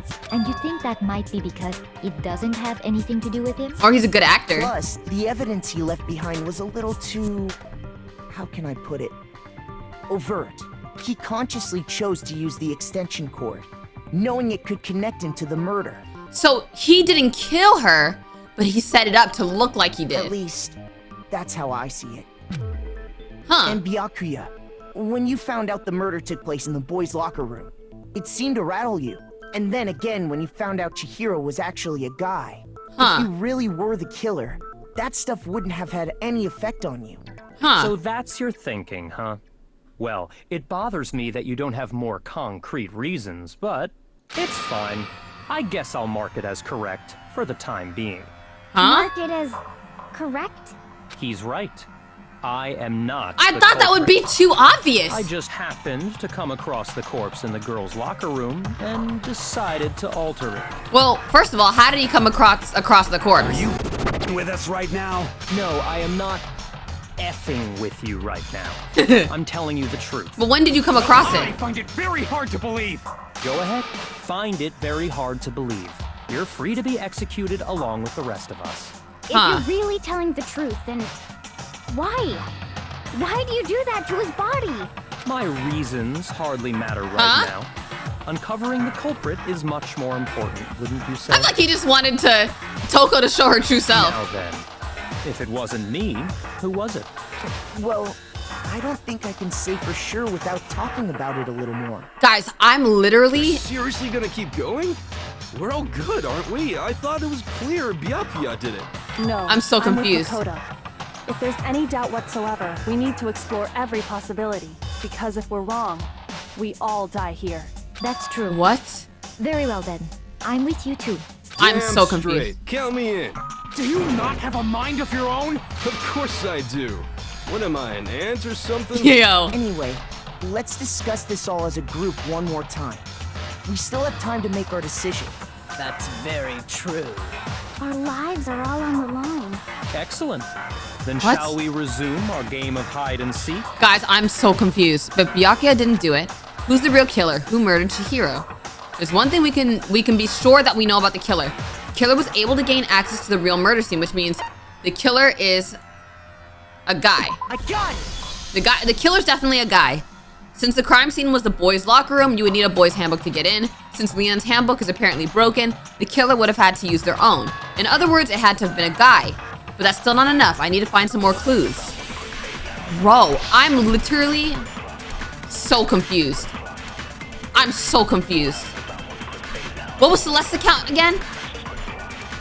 Isn't there a single clue that might lead us to who did it? Hold on. Well, clues are one. Did nobody get a look at the killer? Okay, hold Sure, on. if someone saw the killer, I gotta they would've focus. said something by now. Perhaps someone saw the victim at some point. Even that might be enough for now. Yeah. Okay. All we need right now is any kind of new info. New info. What? What? Shoot! There has to be a... Dang it. Isn't there a single clue that... I'm confused. I'm confused. I'm sure if someone saw the... Perhaps someone saw the victim. Yeah. It's over. It's all over. You Hold wanna on. know who saw the victim? What? The killer. And only the killer. No! Oh! No, that's wrong. Oh! Okay, there we go. There we go. There we go. I believe someone else did see the victim before he was murdered. What do you think, Celeste? Right. Now that you mention it, yes. I did see him. Right. Huh? Really? Oh, but I suppose only Makoto knows about this. Yeah. The rest of you had no idea, did you? That is why you're all making such And doesn't ugly Hifumi know noises. something? Whatever. Just hurry up and tell us. It was last night, right before nighttime. I saw Chihiro in the dormitory warehouse. Okay. I saw him stuffing a track jacket into a duffel bag. Okay. And then, I assume, he headed off to exercise. Okay. track jacket in a duffel bag. But we didn't find anything like that at the murder scene. Right! It seems likely that the culprit destroyed them to get rid of any evidence. But who could have destroyed them? And that is when he said something that struck me as rather odd. Huh? Kind of in a hurry. Chihiro told me he was in a hurry, but why would he be in a hurry? Only if someone were waiting for him, I should think. Okay. So, Mr. Fujisaki was on his way to meet with someone. I've never been so and confused. They were going to work out together? But Hina and I had invited him to exercise with us plenty of times, and he always declined. Because he couldn't get into the girls' room. Probably because he was afraid you'd find out the secret he was hiding, right? Which means that conversely, he must have trusted whoever he was meeting with very much. Enough so that he was willing to risk his secret being revealed. What a marvelous friendship! The point is, whoever he met up with is the culprit, right? So we just gotta figure out who it was. Okay. But knowing what we know, I can't even guess. No. You already have what you need to make the connection. I do? Huh? You know who the killer is. Seriously? Who is it? Who's the killer? Think back to the track jacket and duffel bag the killer disposed of. Focus on the details of these items, and it should become obvious who was waiting for him. Are you sure about that? You really think we can figure out who did it based on 2 pieces of evidence that we don't have? What? You want to track down some fingerprints? How am I gonna figure this out? Even if we had the equipment for that, we wouldn't know how to use it. As was noted, the evidence is already gone. There's nothing to get fingerprints from. I'm at a loss. Maybe, but we can make certain inferences if we just take the time to talk it out. Easy for you to say, but fine. Celeste, did you notice anything special about the bag or jacket? The bag was just a normal duffel bag from the warehouse. All the bags in there are the same. I don't understand. I can't imagine what would make that one special. Well, if I remember right, there was a decent variety of tracksuits to choose from. Okay. Do you think there might be some connection between the culprit and Chihiro's jacket? Perhaps. Let's explore that and talk a bit more about the jacket he took. Yo! Does Chihiro's track jacket really hold some clue about the killer? Somehow it's really hard to believe. Yo, you know how the other one was really obvious? This one is not obvious at all. First of all, we know where Chihiro was headed. He was on his way to go exercise. So next we have to ask, okay, why did he choose the specific tracksuit that he did? What do you mean, What? the specific tracksuit? What? I got it! He picked that tracksuit because it matched the one the culprit was wearing. What? So, what you're saying is, the killer was wearing the same blue tracksuit as him? My What? tracksuit is black. I What? don't even have a tracksuit. Because exercising sucks. Wait, I'm I trying. have a white What? tracksuit personally. I got it from the warehouse, if you must know. Okay. Did any of that really help us get any closer to figuring out who the culprit is? No way. Not a chance. Huh? You heard him, right? What he just said without even realizing it? What? How did he know something like that? First How did of all, who? We know where Chihiro was headed. Next we have, why did he choose? What do you mean? Wait a minute, wait a minute. He picked it matched. Wait a minute. So, what you're saying is, the killer was wearing the Is same... it this? No, that's wrong.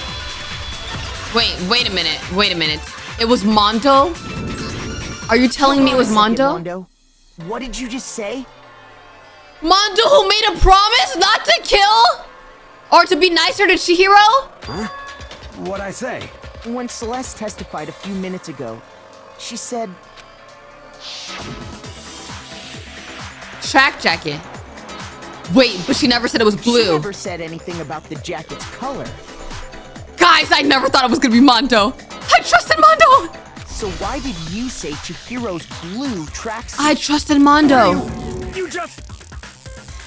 Why did Mondo kill Chihiro? What color was Chihiro's tracksuit? As a matter of fact, it was blue. And before we began the trial, did you tell anyone that? The only one I told about any of this was you. Yo. Mondo, how did you know what color Chihiro's tracksuit was? Yo! I just... What? I'm sure he saw the clothes at some point in the investigation. No, that can't be it. The bag and clothes were surely disposed of by the time we began our investigation. Then the only reason he could have known what color the tracksuit was is if he saw Cherry with it before he died. That's the only possibility. Cherry? Are you talking about Chihiro? I'm actually shocked. How about it? Did you see the tracksuit or didn't you? Just by chance. I just happened to see it last night. Yo! Why did you do it, Mondo? And he was carrying the tracksuit in his hands. No, that can't be it either. According to Celeste's testimony.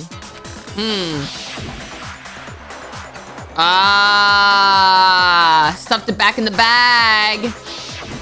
When Celeste noticed it, Chihiro made a point of making sure the jacket was completely in the bag. If you just ran into him briefly, you couldn't possibly have seen what color the tracksuit was. You know what's crazy? Mondo didn't even seem suspicious to me at all. Perhaps. But you handed him the shovel, didn't you? That's why you said what you did. Wait a minute, I missed something by accident. It would appear you dug your own grave. Perhaps, but you handed him the shovel. Okay. Focus on the tracksuit and it'll be obvious who he met with? What a bunch of nonsense. Now I understand. It was all one big bluff, wasn't it? Ooh! Your true intention was to draw a slip of the tongue from the culprit. Ooh! That's why you said you knew who did it. To put them on edge. Ooh! That's right. She didn't know it was Mondo. Mondo was my target all along. I had my suspicions about him from the very beginning. Why? But why? What made you so suspicious? That's a good question. The way he talked? There was a certain turning point that tipped me off. What? Maybe you didn't notice it, Mondo, but you tend to refer to men and women differently. Right? You only call guys dude. For girls, it's chick. I did notice that. I did notice that. I was like, he said dude, and I was like, that's interesting. In my head, though, I was like, maybe, I don't know, maybe it's translation or something. I noticed that, but I didn't clock it in my head. And after he was killed, you happened to refer to him as dude. Once I picked up on that, it occurred to me that Mondo knew something we didn't. Wow. You noticed such a tiny detail? I noticed it, but like I didn't clock it. She's a witch! You're positively frightful. No, I'm not the frightful one. Not nearly as frightful as someone capable of murdering a friend. Yeah, he made a promise to Chihiro. Mondo, was it really you? Did you really kill Chihiro? This is crazy. At least I won't have to censor as much anymore since he's gonna be dead. I didn't kill anyone. Uh-oh. You've been all over me, judging everything I say. Oh boy, here's the denial part. In my mouth. What gives you the right to treat me like a goddamn criminal? Oh boy. He would never do something like that. Oh. This is a false accusation. Oh no, they're like brothers right now. It's true. My reasoning on that is pretty shaky. That was fast. Oh my goodness. This does present us with a problem. It seems we are all out of leads. My time has nearly come. I forgot he has something to say! My little ghost friend is telling me. Yeah. That reminds me.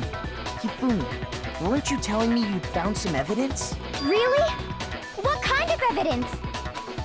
What evidence? Actually, you know, now that I'm thinking about it here calmly, it might not be all that relevant. Bro. Jeez, does your confidence just get up and walk away?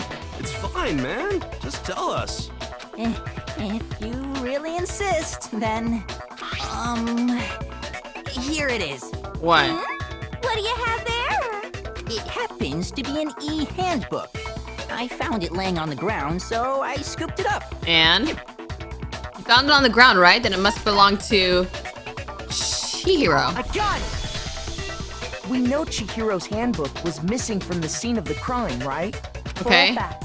For a fact indeed. And? I was totally sure I'd found it. Then it must hold some clue about the culprit, right? Okay. Well, that's what I was hoping. But it's busted. It won't even turn on. I imagine What? the culprit broke it to get rid of any evidence after the murder. That's Okay. odd. I didn't think the handbooks were quite so fragile. So that's 2 of them broken. You're right. They're not. They're totally waterproof and shock resistant. It would take an awful lot to break one. And yet, What? this one does appear to be broken, as is Leon's, sitting useless in the main hall. What? For all your confidence, that is a remarkably high failure rate. Huh. Do you think What? there might be some kind of Yo, mystery in there this is somewhere? the most mystery-filled trial so far. How precisely did the handbooks get broken? What is the correlation between Chihiro and Leon? There's only one possible explanation. Hitting its weak point? I got it! What's the weak point? You already told us before that the handbook has one weak point, didn't you? Right? You remember that? Okay. Sure, maybe I let that slip, but I never told anyone what the weak point actually was. Okay. But if the handbook is supposed to never break, and 2 of them broke in quick succession, then we can only assume that someone's figured out its weakness. Right. You know what the weakness is, right, Monokuma? So, what is it? What? You're asking me? I think it's a necessary piece of information if you want this to be a fair trial. But if I tell you, and someone else decides to copy it, that would be very not good. Just tell us already. Why would we want to break our own handbooks? Right. Oh well, I have a weakness for pushy demands. Okay. But you're sure you won't follow their example?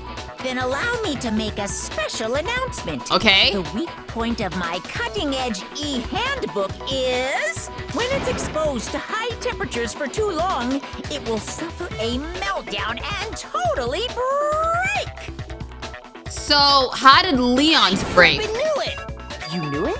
Why? Yeah, because I found the handbook laying on the floor of the sauna. The temperature in the sauna can reach over 200 degrees. Strange how you don't get burnt, huh? Wait, so... It's because as your sweat evaporates, it creates a cooling layer of air around your skin. we don't care. If the hot air of the sauna were somehow pushed directly onto your skin, you'd definitely get fried. So wait. That layer of air would get blown Oh my goodness, away. you're yapping. That's why you may feel a burning when you move around. Bro. So when you're in a sauna, make sure to keep nice and still. Thanks for the info. Interesting. I learned one new fact today. Okay, bro. That is a mere trifling speck of knowledge. So... Anyway, if you found the victim's handbook in the sauna, then So- the killer must have been purposely trying to raise its temperature in order to break it. But then why was maybe Leon's the culprit broken? somehow knew its weakness. But how... How'd they find out? Monokuma said he didn't tell anyone, right? Indeed. Huh? Quite the mystery. What if they found out by accident? Okay. What do you mean by accident? What if the killer took their own handbook into the sauna, not knowing its weakness, and it broke? So Leon's handbook isn't broken! That's Mondo's handbook! They'd realize it was broken, of course, and it wouldn't be hard to figure out why. And once they had Chihiro's handbook, they knew they had an easy way to dispose of it. He broke I won't his. say it's not possible, but who would have done something like that? I don't know of anyone who took their handbook into the sauna. I might know someone who did. Ooh. Seriously? I think the one who may have taken their handbook into the sauna was... Yeah, he knows. He knows. It had to be the one who wore all their clothes into the sauna. Ah, man. Ah, man. Ah, man. Ah, man. Here's my answer. Ah, man. He kept all his clothes on. Ah, Mondo, man. Your handbook got broken in the sauna. And he decided to use Leon's. What? Why? Why do you keep accusing You him? know it. You know, bro. Mondo and Taka had an endurance contest in the sauna not too long ago. Remember? Dang. And for the contest, Mondo just so happened to keep his school uniform on. But little did he realize, he'd also left his handbook in one of his uniform pockets. And when it was all over, Mondo discovered that taking your handbook into the sauna could easily destroy it. Dang. No, wait, hold on. You've got it all wrong.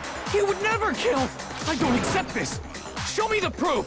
The actual Why are you in denial of it? I mean, I don't want to believe it either, but I found something that proves it beyond a shadow of a doubt.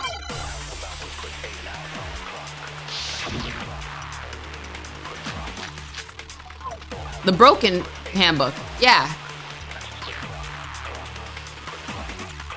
Let's test Makoto's assertion. If what he says is correct, then Mondo, you broke your own handbook. Okay. In other words, if Mondo's handbook is actually broken, then that proves that what Makoto said is right. I gotta. My handbook works just fine. No, that's wrong. There we go. Locked in.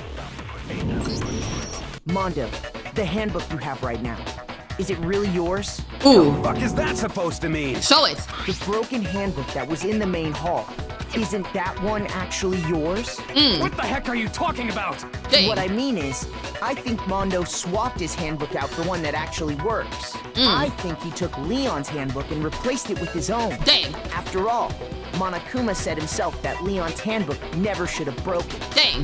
That's right! The punishment it suffered wasn't nearly enough to destroy it. So then, the broken handbook in the main hall is actually Mondo's.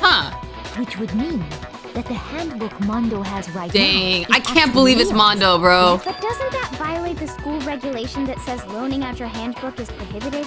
This whole time we went from Toko to Byakuya to Mondo. Well, here's how I look at it. There is a rule about loaning your handbook to another student, but if they're dead, they're not a student. Yeah. It's kind of a gray area, I admit. But no worries. If anything, it just makes things more interesting.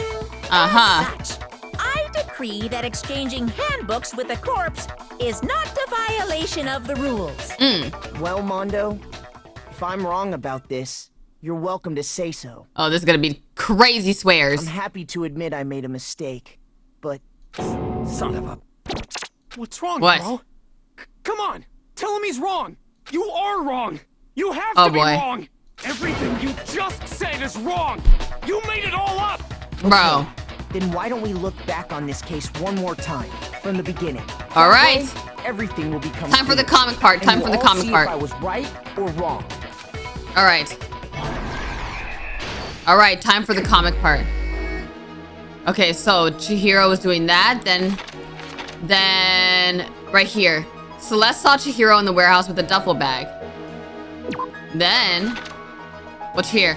There's something everyone has that needs to get in. You do this, right? Which locker room did Chihiro go into? The boys one. Then we have this. The weapon the killer used was dumbbell. And then blood splattered onto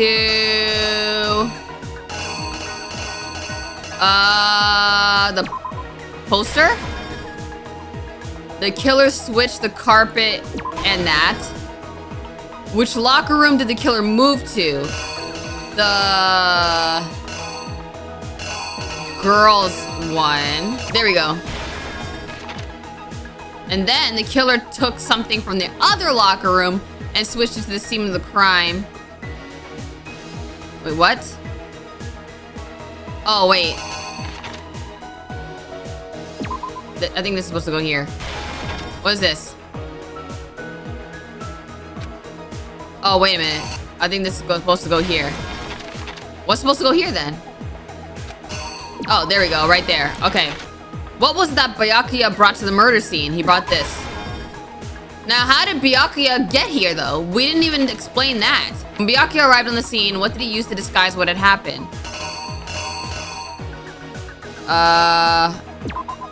He did that. And then, where did the killer go after they were done? They went to the sauna.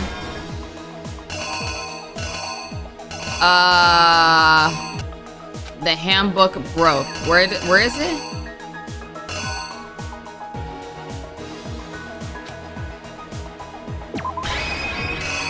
Why do I feel like this is not quite right? Here's exactly what happened. I hope this is right. First, let's I hope this is right. To before the incident.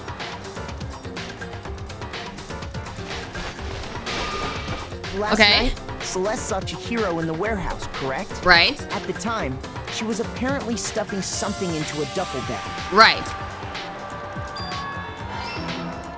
Right. That something was a blue tracksuit. You can confirm this, right, Celeste? So then we have this. Okay. With bag in hand, Chihiro headed out, even though it was officially nighttime. Right.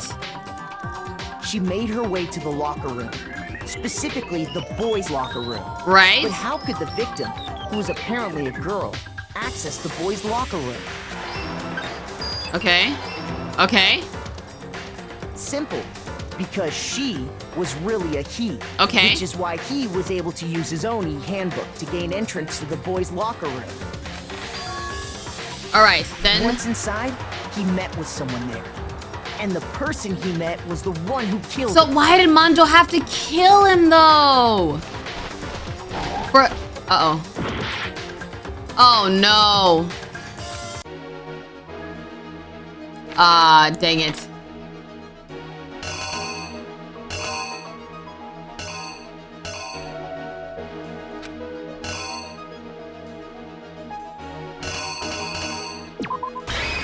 Wait a minute. So if that's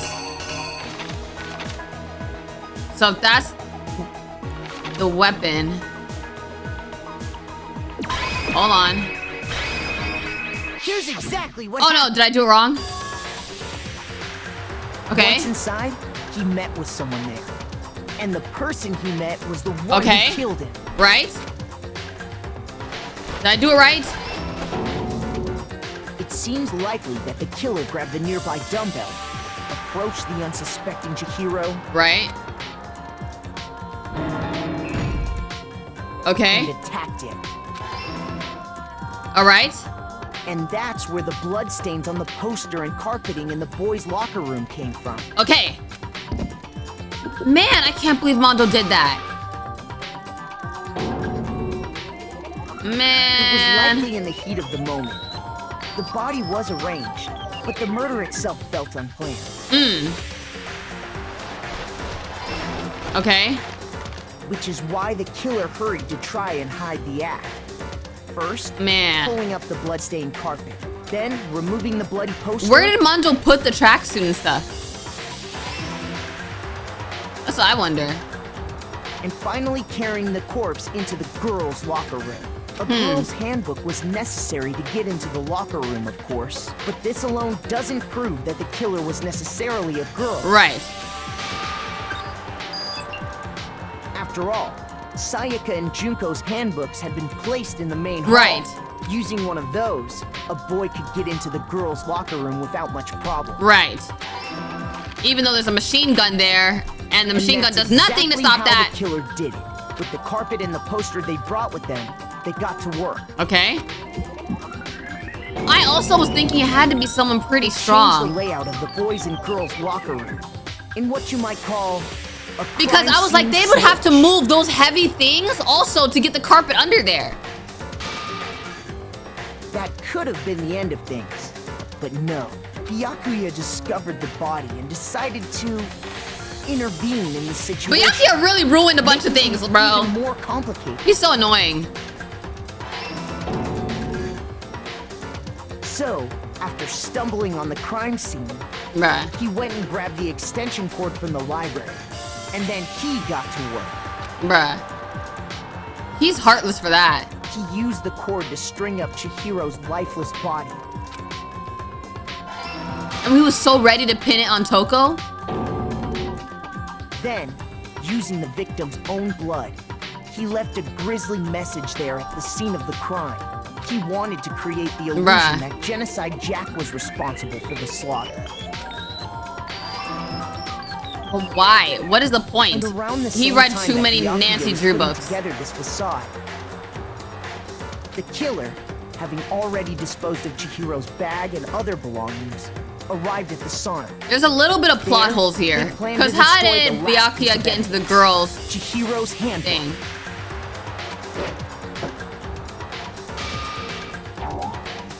Uh-oh. Oh, dang it. Oh, no.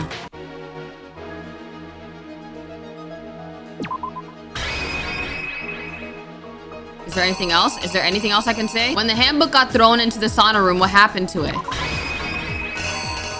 Oh, no. The killer is you! Did I do it right? And around the same time that the killer, there, they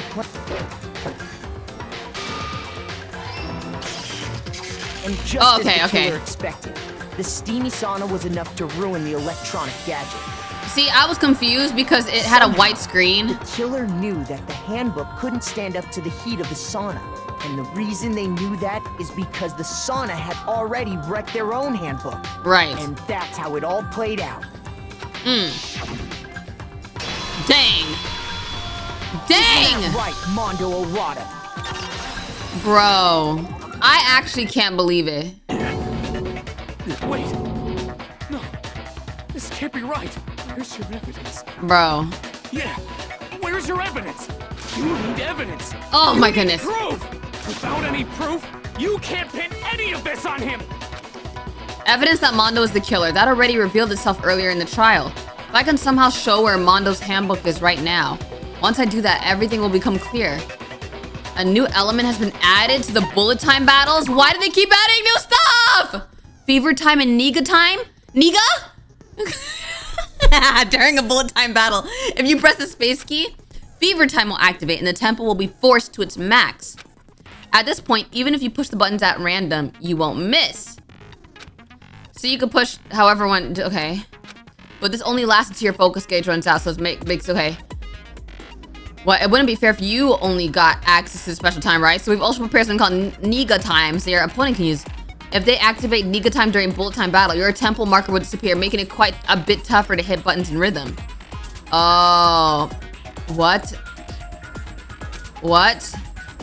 If your action difficulty is set to gentle, but it's set to kind right now, it's not gentle. Oh no. Oh no. So I have to fight him? That's so crazy. I'm not even fighting Mondo, I'm fighting him. Show me some evidence. You're wrong. I won't listen. I refute you. False. Show me some evidence. Oh my goodness. I won't listen. False. I'm just gonna click. Bro. I refuse to vote. Uh-oh. Show me some evidence. Oh my goodness. You're wrong. I won't listen. Oh my goodness. Bro, what is this? I refute you. False. Bro. I don't even know what I'm doing. Show me some evidence. I won't listen. False. You're corrupt. Oh. I refuse to vote. Oh, I'm cooked. I refute you. False. You're corrupt. Oh, I got it. Show me some evidence. I won't listen. I refuse to vote. Oh. Show me some evidence. Oh. You're wrong. Oh. Help. Show me some evidence. This should prove it. Bro, look at my health. Look at my hearts. Look at my hearts. Oh my goodness, bro.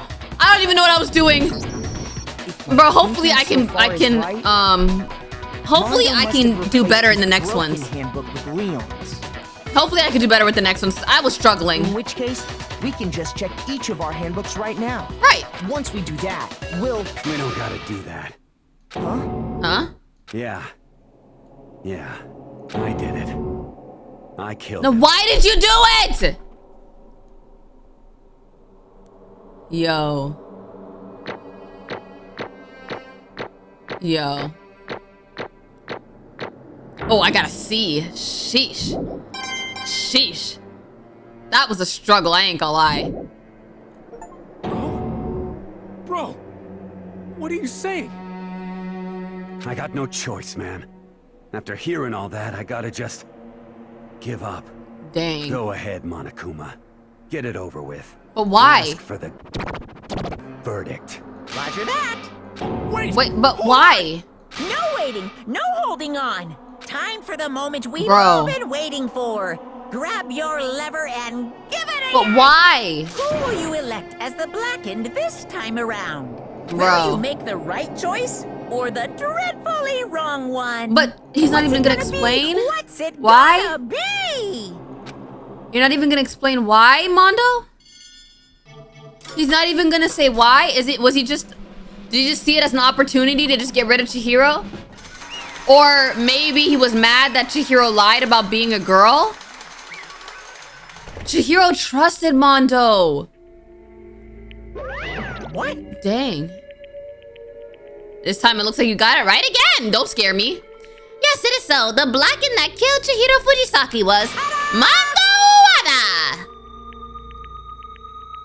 But why? Unbelievable. What? In case you're wondering, the vote was not unanimous. Kiyotaka chose the wrong answer. You're treading very close to the danger zone, Mr. Ishamaru. You need to be more careful. I refuse to believe it. There's no way. No way he would kill someone. Sorry. What is this? Why are you apologizing? Why? What? Why? I just find it funny that he was in such denial that we were fighting him and not even Mondo. Why did you do it? Now then. What? Well, it looks like Mondo's taken a vow of silence, so allow me to explain on his behalf. Actually... The story of the murder this time is the sad story of two men. Oh, but for anyone who doesn't really want to hear it, you can hit the control key to fast forward the text. Anyway, there was once a young boy, and his name was Chihiro Fujisaki. He had an extreme inferiority complex regarding his own lack of strength. You're so weak even though you're a boy. He'd heard things like that as long as he could remember, and he couldn't overcome his weakness. On the contrary, he tried to hide and buried himself further and further into that weakness, to take on the fragile form of a petite young girl. He had chosen that as his way out. Oh. Now nobody will be able to say anything about even though you're a boy. But no matter how tightly he wrapped himself up in that shell, the inferiority complex had taken root deep inside of him and was not so easily weeded out. As it turned out, the shell was completely empty. The complex didn't disappear. Instead, it only grew stronger and stronger. I'm weak. Weak. Dang. It didn't help.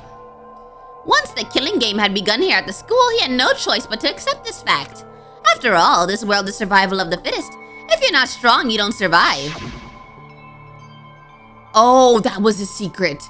And then the lovely and hateful Monokuma announced the revealing of the embarrassing secrets, which of course included Chihiro's embarrassing secret, which I was more than willing to divulge.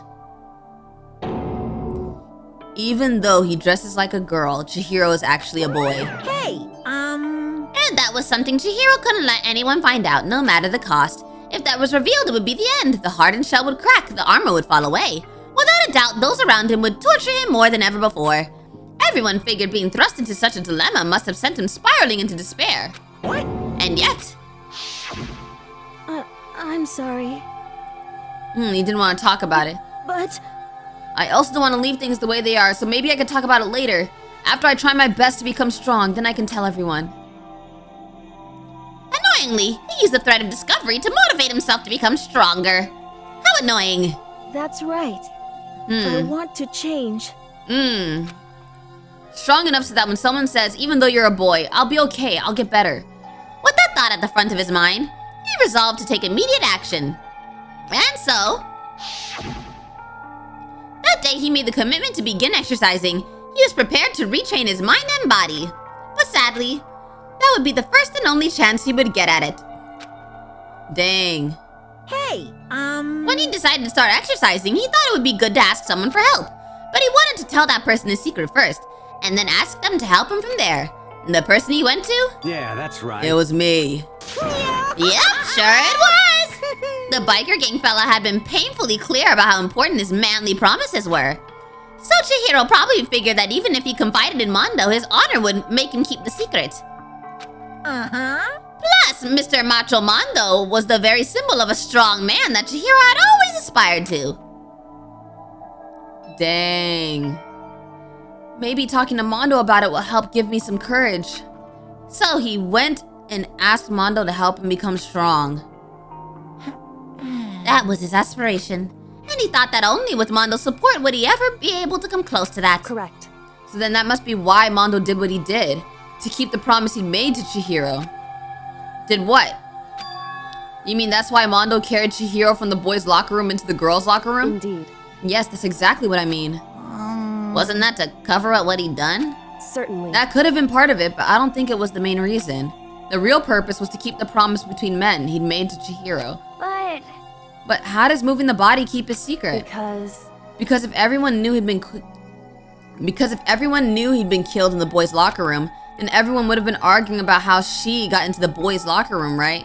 Once that started up, at least a few of us would have immediately begun to suspect his identity, so he tried to protect Chihiro's secret by putting him in the girls' locker room and stealing his handbook, see? Then, Mondo did all that to keep the promise he made to Chihiro, who he'd also killed? Why would he do that? The more I hear you talk, the more I don't understand. I mean, you guys trusted each other, right?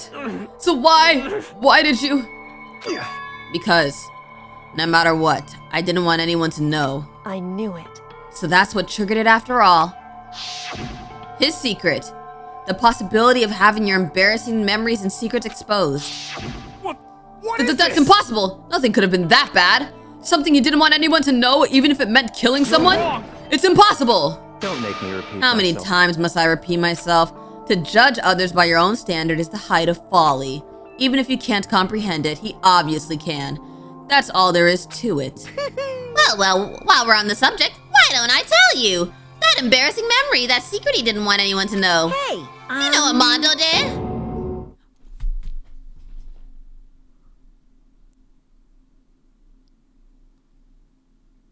I was not expecting that. He talks about his brother so much, I was not expecting that. He killed his own brother?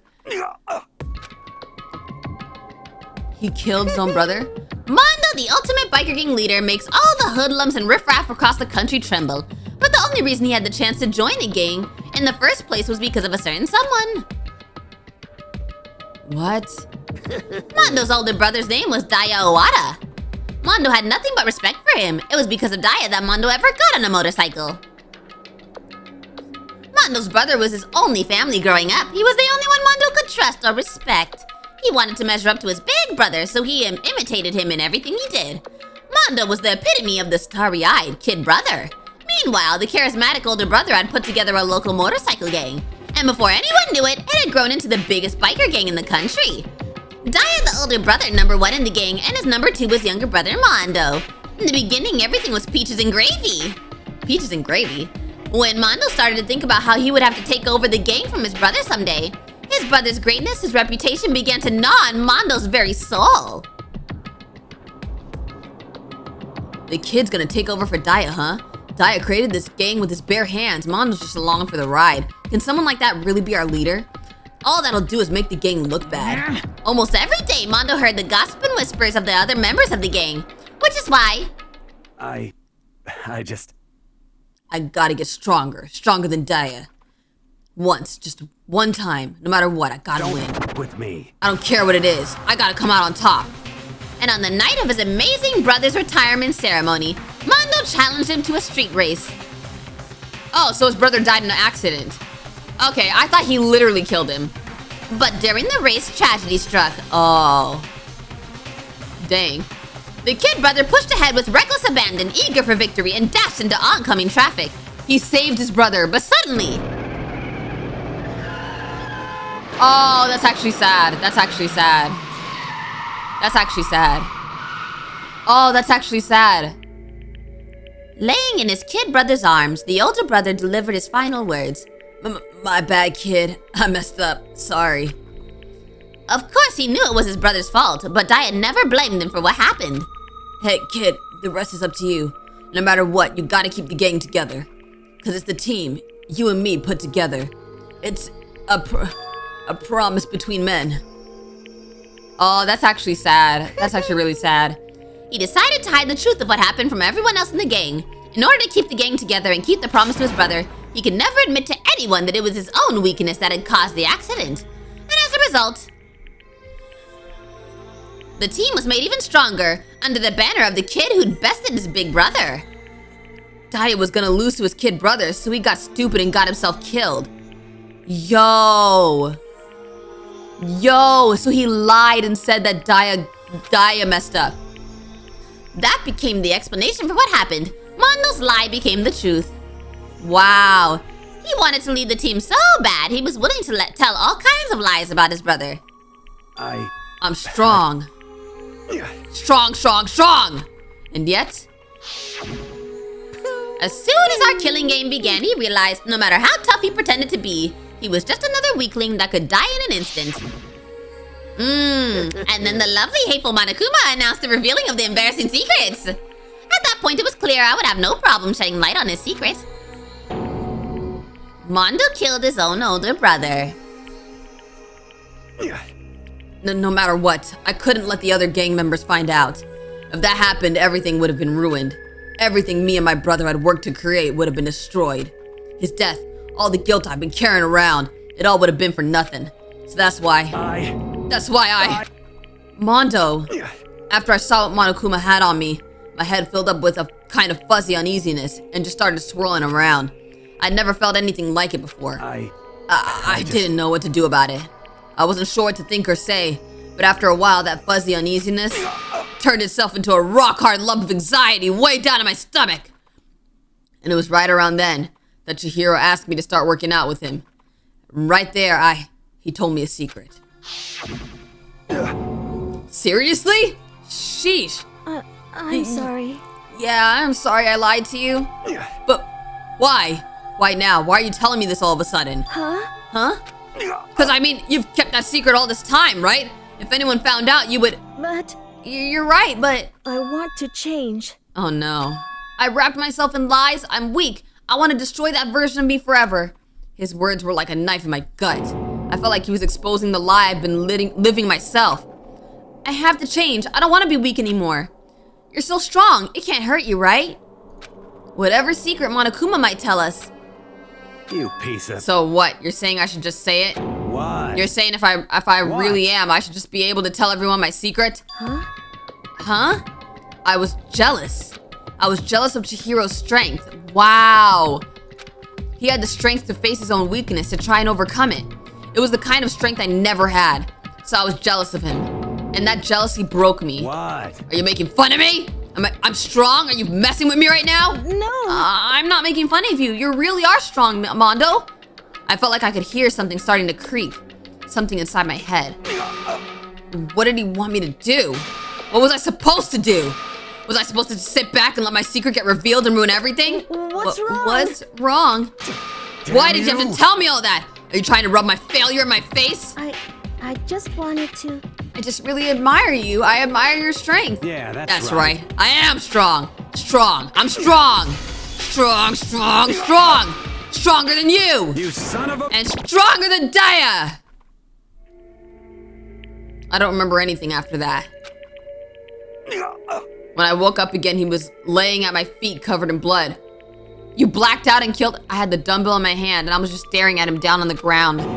Hey! I killed him. I killed Chihiro. Even after all this time, I'm still just as weak as I've always been. Dang. And thanks to that, I did something I can never take back. Dang. Mondo. He was normally so aggressive, so angry. He hid that weak side away from everyone. That was a secret. I could tell he had a soft side to him. A weakness like that lived in a heart like his, and it turned him cold-blooded. Dang it. Look at him, you see? You're all just like him. For a secret from the past, for a memory. For that, he killed another living human in cold blood. He couldn't come free of his regrets from the outside world. He doesn't know what true strength is. Do you see hope anywhere in there? Because I sure don't. Just shut up, you son of a dog! Go ahead, say that again, I dare you! Yep. Okay, I'll say it as many times as I want. Is what I want to say, but... Unfortunately, I can't do that right now, because the time for punishing is fast approaching. Punishing? It can't be. You mean execution? That's what I promised you, right? The Blacken that disturbs the peace will be punished. Ridiculous. Hold on. Now then, I prepared a Oh, very no. special punishment. Oh no. No, wait. Let's give it everything Oh no. we got. It's punishment time. Man. Oh, he's not taking it well. Sorry, man. I couldn't keep the promise we made. From one man to another. Oh man. Oh man. Oh man. Mondo has been found guilty. Time for the punishment.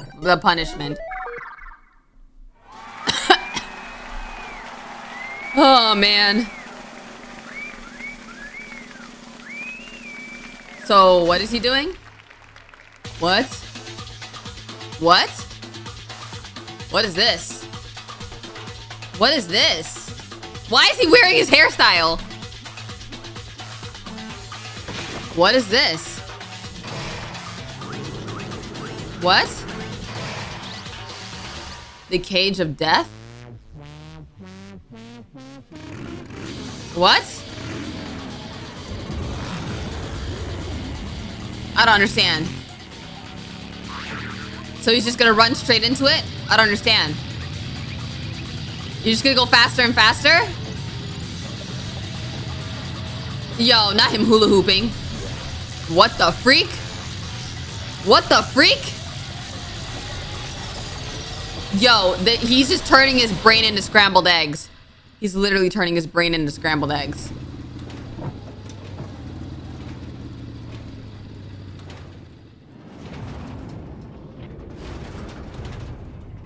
Did he just evaporate?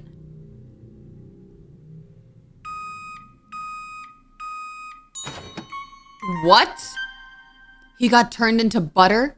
Oh my god. Ew. Oh, that's horrifying. What? What? Laugh at death and your soul will forever be at peace. It can't be. My brother. Another murder and another execution. I want to feel again. Everyone's lives are taken so lightly here. I feel like I might be going mad. Maybe I'll just let it happen. Dang. Oh yeah, he's gonna shut down. As Taka's sad screams invaded our skulls, we were each forced to realize once again. But he had to. What a disappointment. This is the end of the game. Byakuya! What is this? You're completely insane, you know that? A game? One of our friends is dead. Do you realize that? Naturally. Of course I do, because this game is life or death. Hey. I don't have anything to say to you. I don't have a response except that However, I just don't understand why. Why did you go out of your way to disguise Mondo's crime? What? Why? Isn't it obvious? Because it made things more interesting. His voice was calm, emotionless, like the voice of death. It chilled me to the bone. Last night, when the murder took place, I was in the library as usual. Honestly. So you ignored the nighttime rule too. That rule never mattered to me. I don't recall agreeing to it. There is nothing to be done. I don't particularly care. Please continue. The night grew late, and I decided to return to my room, which is when I stumbled upon him. I spotted Mondo coming out of the girls' locker room. He knew the whole time. After he'd gone, I looked inside and saw the corpse. Bro, he knew the whole time. You mean you actually witnessed the murder?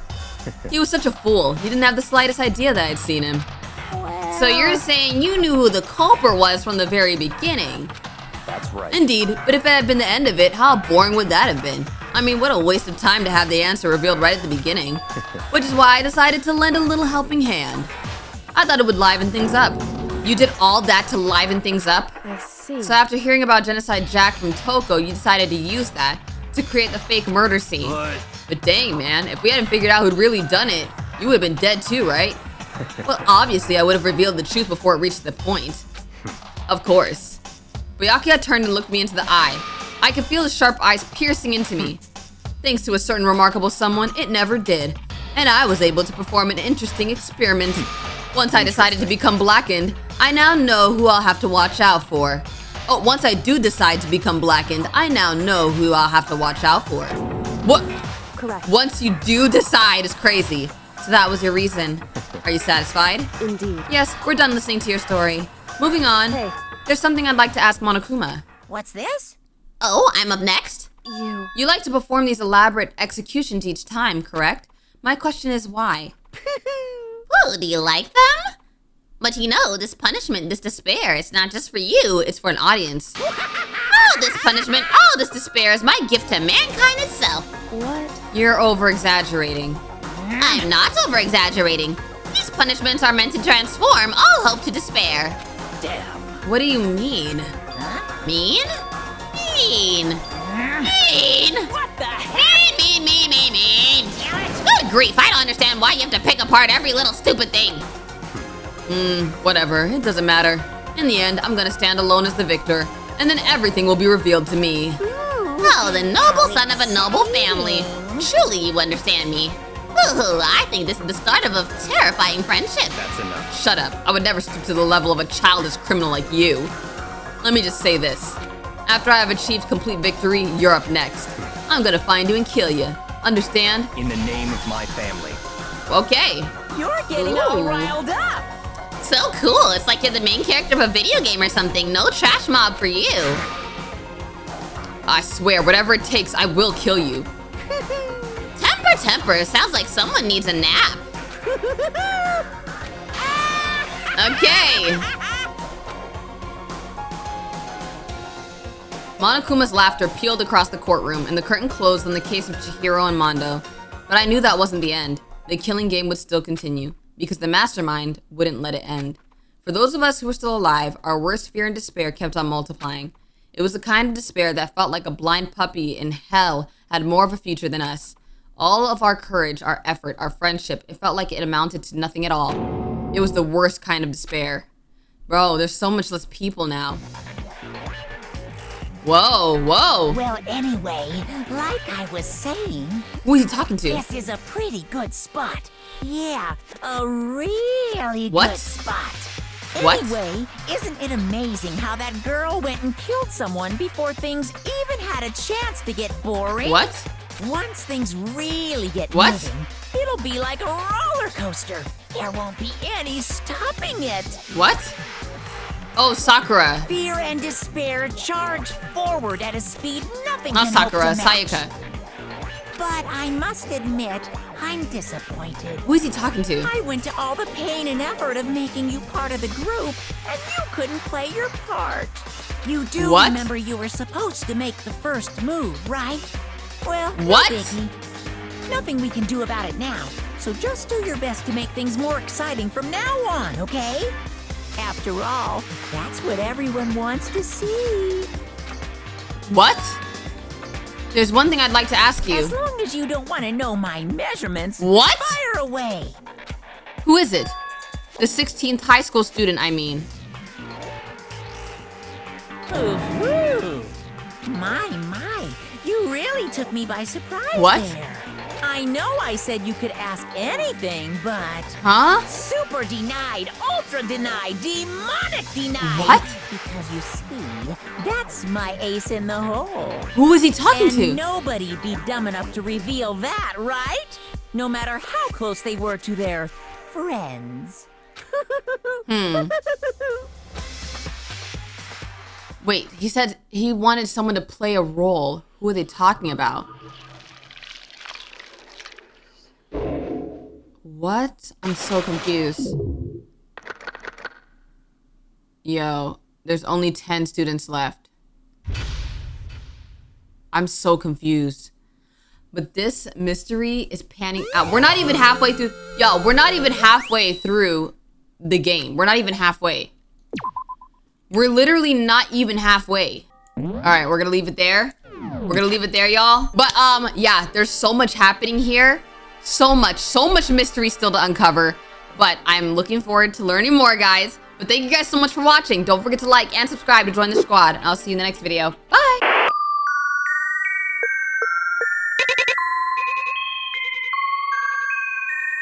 My shawty's up in here, this